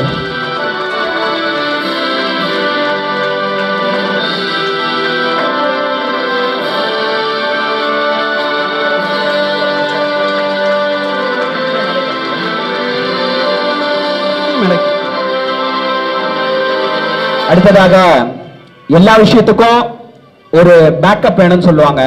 இன்னைக்கு பென்ட்ரைவ் மாதிரி பேக்கப், எல்லா விஷயத்துக்கும் பேக்கப் இருக்கு. எனக்கு, என் மனைவிக்கு, ஒரு தங்கச்சிக்கு அண்ணனாவும் இருந்து எங்க குடும்பத்துக்கே பேக்கப்பா இருக்கிற இன்னைக்கு என்னோட நிறுவனத்துக்கும் என்னோட ஆரம்பிச்சிருக்க தக்கார் குரலுக்கும் வெப்சைட்டுக்கும் எல்லா இதுக்குமே பேக்கப்பா இருந்த என்னோட மகன் ஹாலித் அவர்களை மேடைக்கு அழைக்கின்றேன். விஸ்காம் 3rd இயர் முடிக்க போறாரு. அடுத்து ஒரு யூசுஃபை நான் இப்பவே இன்ட்ரோடியூஸ் பண்றேன். இவரும் தார்மீகமாக நேர்மையாக இருந்து இதே பத்திரிகையாளர் மன்றத்தில் ஒரு உறுப்பினராக விரைவில் வருவார் என்பதையும் நான் தெரிவித்துக் கொள்கின்றேன்.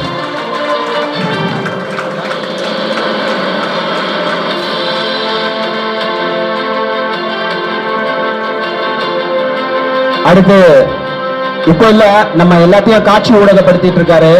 இப்போ இல்ல, நாங்க குயிக் லைன் மீடியா ஆரம்பிச்சோமோ அன்னையில இருந்து இன்னை வரைக்கும் எல்லாரும் பணத்துக்காக தான் எல்லா இடத்துக்கும் வரக்கூடிய சூழல். வேற வழி கிடையாது.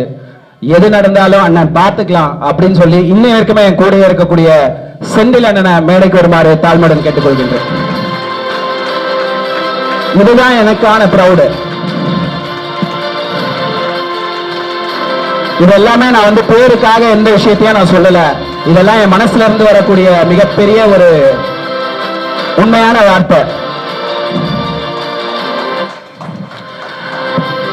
ஐயா, நீங்க சொன்னது உண்மை. நிறைய பிரச்சனை வரப்போறது உண்மை. அதை சமாளிக்க தெரியணும். எப்படி சமாளிக்கிறதுனே எனக்கு தெரியல அப்படின்னு நான் பயந்ததே கிடையாது. ஏன்னா எப்பவுமே எனக்கு உறுதுணையா நீங்கள்லாம் இருக்கீங்க. அதுக்கு ஒரு ஜாம்பவான் இன்னொருத்தவன் இருக்கான். அதுதான் என் தம்பி ஆஷிஷ் அவர்களை மேடைக்கு அழைக்கின்றேன். சட்ட ஆலோசகர், அனைத்திலும் பிரம்மாண்டமான பெயரை எடுத்தவர், எதை என்றாலும் நேர்த்தியாக செய்யக்கூடியவர். இவரை பத்தி சொல்லணும்னா நிறைய ஹிஸ்டரி சொல்லணும், சொல்றதுக்கு டைம் பத்தாது. அவ்வளவு விருதுகள் வாங்கியிருக்காரு, அவ்வளவு விஷயங்கள் இருக்காரு. இன்னைக்கு லீடிங் லாயரா இருக்காரு, ஐஏஎஸ் அகாடமியில போயிட்டு கிளாஸ் எடுக்கிறாரு. சமூக பணியில உச்சகட்டத்துல எங்களோட சேர்ந்து பணியாற்றக்கூடிய நபர் அவர். நன்றி ஐயா, எல்லாருக்கும் நன்றி. கடைசியா ஒரே ஒரு வார்த்தையை சொல்லி முடிச்சுக்கிறேன். முரளி அண்ணனை பத்தி நான் கொஞ்சம் நிறைய பேசணும்னு நினைச்சேன். ஆக்சுவலாக நான் க்ளோஸ் பண்ணணும்னு நினச்சது எனக்கு 1 மணி நேரம் இருக்கு, இருந்தாலும் எல்லாமே முடிஞ்சிருச்சு, சந்தோஷமா முடிஞ்சிச்சு. ஸ்டார்டிங்கில் நிறைய ட்ரபிள் இருந்தாலும் ஒரு எட்ஜில் வரும்போது ரொம்ப கிளியராக முடிஞ்சிச்சுன்ற திருப்தி. ஏன்னா கண்ணு முன்னாடி தக்கார் வெப்சைட் வந்து கண்ணு முன்னாடி இருக்கு, ரொம்ப சந்தோஷமா இருக்கு. முரளி, அதாவது இன்னைக்கு 2ஆம் தேதி காந்தியினுடைய மிகப்பெரிய மகத்தான நாள். அதை ஈடு இணை செய்வதற்கு எதுவுமே கிடையாது. ஆனா எங்களுக்கெல்லாம், எனக்கு குறிப்பா முரளி என்ன அப்படின்ற ஒரு விஷயம், நாங்க காந்தி ஜெயந்தி ஆனா எங்க இருப்போம்னா 2 நாள் இரவு பகல் அங்கதான் இருப்போம். ஐயா ரொம்ப அழகா சொன்னாரு, காலையில உணவு, மதிய சாப்பாடு, இரவு உணவு. இத வந்து காசு யாரோனா தரலாம், ஆனா அங்க நின்று வேலை செய்யறதுன்னு ஒண்ணு இருக்குல்ல, முடியாது. 1. 2வது, அந்த பணத்தை நம்ம எப்படி வாங்குறோம் அப்படின்றது ரொம்ப முக்கியம். யார்கிட்டயும் பணத்தை கேட்டு நான் பார்த்ததில்ல ஐயாவை, சரி இவரை முரளி அண்ணனை எல்லா ஒயின் ஷாப்லயும் நின்று பார்த்துருக்கேன். அதனாலதான் நாங்க அந்த வார்த்தையில ரொம்ப அழகா சொல்லியிருப்போம், சிலருக்கு மட்டும்தான் தெரியும் அவர் எந்த இடத்துல இருந்து போயிட்டு. ஏன்னா அதுல சமூக பார்வை அவருக்கு இருந்துச்சு. என்னவா இருந்துச்சு, இந்த இடத்துல நீ வந்து இங்க வந்து குடிக்கிற, ஆனா இந்த மாதிரி எத்தனையோ குழந்தைகள் அங்க சாப்பிட கூட சாப்பாடு இல்லைன்னு சொல்லி அந்த சமூகத்தை மாற்றணும்னு நினைக்கக்கூடிய மிகப்பெரிய போராளி அவர். எப்பவுமே நம்ம வாழ்க்கையில ஒரு விஷயத்தை சாதிக்கணும் அப்படின்னா எடுத்துக்காட்டு வந்து நமக்கு முன்னாடி இருக்கிறவங்க, ரொம்ப கிளியரா இருக்கிறவங்கள நம்ம பின்பற்றணும்னு சொல்லுவாங்க. நான் சமூக பணியில எனக்கு தெரிஞ்ச நாட்கள்ல இருந்து எல்லாரோடையும் பயணிச்சிருக்கேன். முரளி அண்ணன் மாதிரி ஒருத்தரோட எனக்கு ரொம்ப லாங் பயணம் பண்ண முடியாத ஒரு சூழல் ஏற்பட்டுருச்சு. ஏன்னா சொல்லாம் கொள்ளாம போயிட்டாரு ஐயா.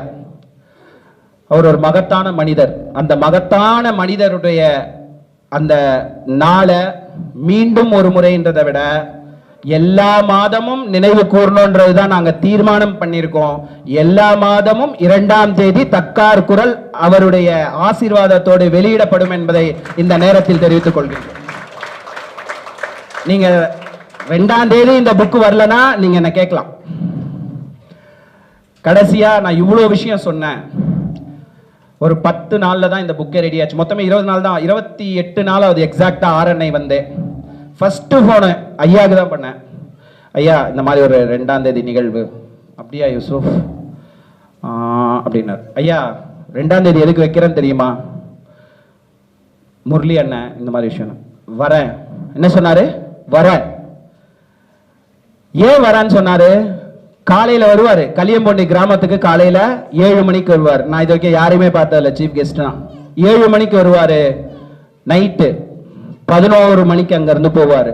சீஃப் கெஸ்ட்ன்றதை விட அந்த குழந்தைகளுடைய தகப்பனாக, ஒரு தாத்தாவாக, ஒரு எல்லாமாக மாறி அவர்களோடு இணைந்து பிணைந்து சென்ற மாமனிதனுடைய அந்த அவரை கேட்டுட்டு தான் நான் இந்த நாளையே வச்சேன்.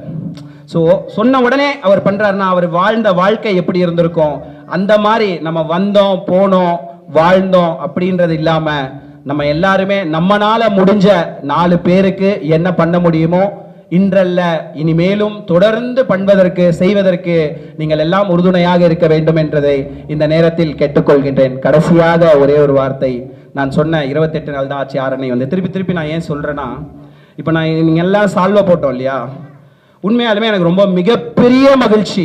ஏன்னா நான் எந்த பிளானும் அவங்களுக்காக பண்ணல, நான் எதையும் பண்ணுவேன்னு நினைச்சு அவங்க எனக்கு எதுவும் பண்ணல, மனசார பண்ணாங்க. அது போல மனசால பண்ணவர் தான் நான். இன்னைக்கு இமயம்ல ஒர்க் பண்ணேன், தமிழன்ல ஒர்க் பண்ணேன், இமயம்ல ஒர்க் பண்ணேன், பாலிமர்ல ஒர்க் பண்ணேன், மாலை தமிழகத்துல ஒர்க் பண்ணேன். இன்னைக்கும் பாலிமர் யூசுப்னா தான் எல்லாருக்கும் தெரியும். ஏன்னா இந்த மாதிரி சில விஷயங்களை ரொம்ப இன்வெஸ்டிகேஷன் ஜேர்னலிஸ்ட்ன்ற பேர்ல நிறைய விஷயங்கள் நான் பண்ணியிருக்கேன், அதனால தெரியும். ஆனா வணக்கம் இந்தியா அப்படின்ற நாளிதழ் நிறைய பேருக்கு வந்து இன்னும் பதியல. அதை எப்படி பதிய வைக்கணும் ஏன் தெரியுமா? அதுல கூட ஒரு சமூக அக்கறை இருக்கு. என்ன அப்படின்னா, நெல்லை ஒரு கல்லூரியில ஏபிஜே அப்துல் கலாம் ஐயா கையால் பொற்களங்களால் ஆரம்பித்து வைக்கப்பட்ட ஒரு பேப்பர் அது. அவர் மறைந்தாலும் அந்த தலைப்பு மறையக்கூடாது என்பதற்காக எங்களுடைய அதனுடைய நிறுவன தலைவர் தாஸ் சார் வந்து ஒரு 4 இயர்ஸா ஒரு சிக்கா இருந்தாலும் தொடர்ந்து அந்த நாளிதழை நடத்த வேண்டும், எப்படியாவது நடத்த வேணும் சார், நமக்கு சம்பளம் இல்லைன்னா பரவாயில்ல, அந்த பேரு போயிடக்கூடாது சார். இன்னைக்கு கூட நான் அக்கடேஷனுக்காக போராடிக்கிட்டு இருக்கேன். வேதநாயகம் சார் இங்கே தான் இருக்காரு, அந்த போராட்ட காலத்தில் அவனும் இருக்காரு. ஏன் போராடுறேன்னா அது யூசுஃப்காக இல்லை, நான் வேற ஒரு சேனல்ல போனேன்னா எனக்கு அந்த அக்கடேஷன் அங்கீகாரம் கிடைச்சிரும். அந்த வணக்கம் இந்தியா பேரு வேணும் அப்படின்றதுக்காக தான் நான் போராடுறேன். ஏன் அப்படின்னா ஒரு சமூகத்தினுடைய போராளி ஆரம்பிச்சு வச்ச ஒரு பேப்பர் இன்னைக்கு அது போயிடுச்சுன்னா அடுத்த வருஷம் நான் வந்து வணக்கம் இந்தியாவில் இருப்பேனா தெரியல. ஏன்னா ஆசிரியர்ன்ற ஒரு முத்திரை குற்றப்பட்டிருக்கு, அதனால இருக்க முடியுமா அப்படின்றதெல்லாம் தெரியல அப்படின்னு நினைக்கும் போது இங்க ஒருத்தர் சஞ்சய்ன்னு சொல்லிட்டு ரொம்ப அமைதியா உட்காந்துருக்காரு, ஒண்ணுமே தெரியாத மாதிரி. இந்த புக்கை டோட்டலா லே பண்ணதே அவர் தான். எந்த நிறுவனத்துல எந்த ஆசிரியர் ஐயா பண்ணுவாங்க? வணக்கம் இந்தியாவினுடைய எடிட்டர் ஐயா அவர் இந்த புக்கை நான் தான் பண்ணுவேன். உங்க எல்லாருக்கும் இன்னொரு சர்ப்ரைஸ் சொல்றேன். இந்த புத்தகத்தினுடைய ஆசிரியரும் சஞ்சய் காந்தி தான். வணக்கம் இந்தியாவினுடைய ஆசிரியர் மட்டும் சஞ்சய் காந்தி அல்ல, இந்த புத்தகத்தினுடைய ஆசிரியரும் சஞ்சய் காந்தி தான். ஏன் அவர் வந்து இந்த பேரை வந்து போட்டாருன்னு தெரியுமா? நீயும் வணக்கம் இந்தியா விட்டு போக கூடாது, நானும் உன்னை விட்டு போக மாட்டேன், ஆக மொத்தத்துல உன்னுடைய இலக்கில் நானும் பயணிப்பேன் என்று சொன்ன மாமனிதருக்கு இந்த நேரத்தில் நன்றியை தெரிவித்து வாய்ப்புக்கு நன்றி கூறி விடைபெறுகின்றேன். நன்றி, வணக்கம். அடுத்ததாக நன்றி உரை நல்குவதற்காக இன்னும் ஒரு அருமையான தங்கை ஜோ அவர்களை மேடைக்கு அழைப்பதோடு அவரையும் சால்வை போட்டு கௌரவிக்குமாறு தாழ்மையுடன் கேட்டுக்கொள்கின்றேன்.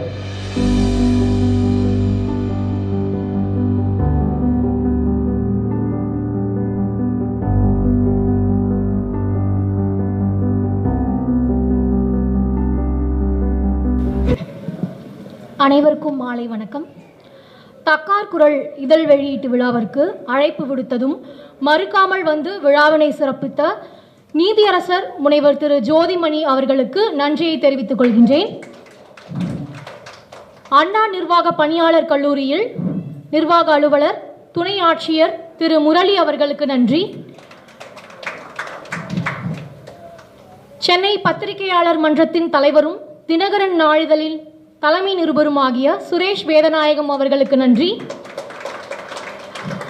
வணக்கம் இந்தியா நாளிதழின் ஆசிரியர் திரு சஞ்சய் காந்தி அவர்களுக்கு நன்றி.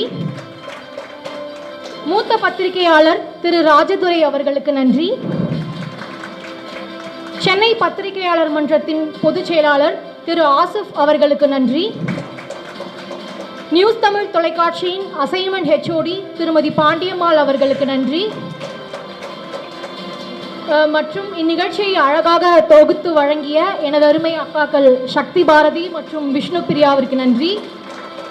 மற்றும் நிகழ்ச்சியில் பங்கேற்று பெருமை சேர்த்த ஊடகவியலாளர்கள், ஒளிப்பதிவாளர்கள் மற்றும் அன்பான உறவினர்கள், நண்பர்கள் அனைவருக்கும் நெஞ்சார்ந்த நன்றிகள். நன்றி, வணக்கம். தயவுசெய்து எல்லாரையும் குடும்பம் நான் சொல்லிட்டேன். எல்லாரும் நிகழ்ச்சி இதோட நிறைவு பெறுது. எல்லாருக்கும் செகண்ட் ஃப்ளோர்ல ஃபுட் அரேஞ்ச் பண்ணி வைக்கோம். ஒருத்தவங்க கூட சாப்பிடாம போயிடாதீங்க. ஏன்னா நாங்கள் சாப்பிடாம அனுப்பக்கூடாதுன்றதுல ரொம்ப தெளிவாக இருந்தோம். அதனால நீங்கள் கண்டிப்பாக எல்லாருமே உங்கள் குடும்பம் மாதிரி எல்லாரும் உட்காந்து சாப்பிட்டுட்டு போகணுன்றதை தாழ்மையாக கேட்டுக்கிறேன். வந்த அனைவருக்கும் மனமார்ந்த நன்றியை தெரிவித்துக் கொள்கின்றேன். ஒரு 2 நிமிடம் நேஷனல் ஆந்தம் எல்லாரும் ஏற்றி நிற்குமாறு தாழ்மையுடன் கேட்டுக்கொள்கின்றோம். अधिनायक जय हे भारत भाग्य विधाता पंजाब सिंध गुजरात मराठा द्राविड उच्चल बंगा हिंद हिमाचल यमुना गंगा उच्चल जलधि तरंगा तब शुभ नामे जागे जब शुभ आशीष माये गाहे जब जय दादा जन गण मंगल नायक जय हे भारत भाग्य विधाता जय हे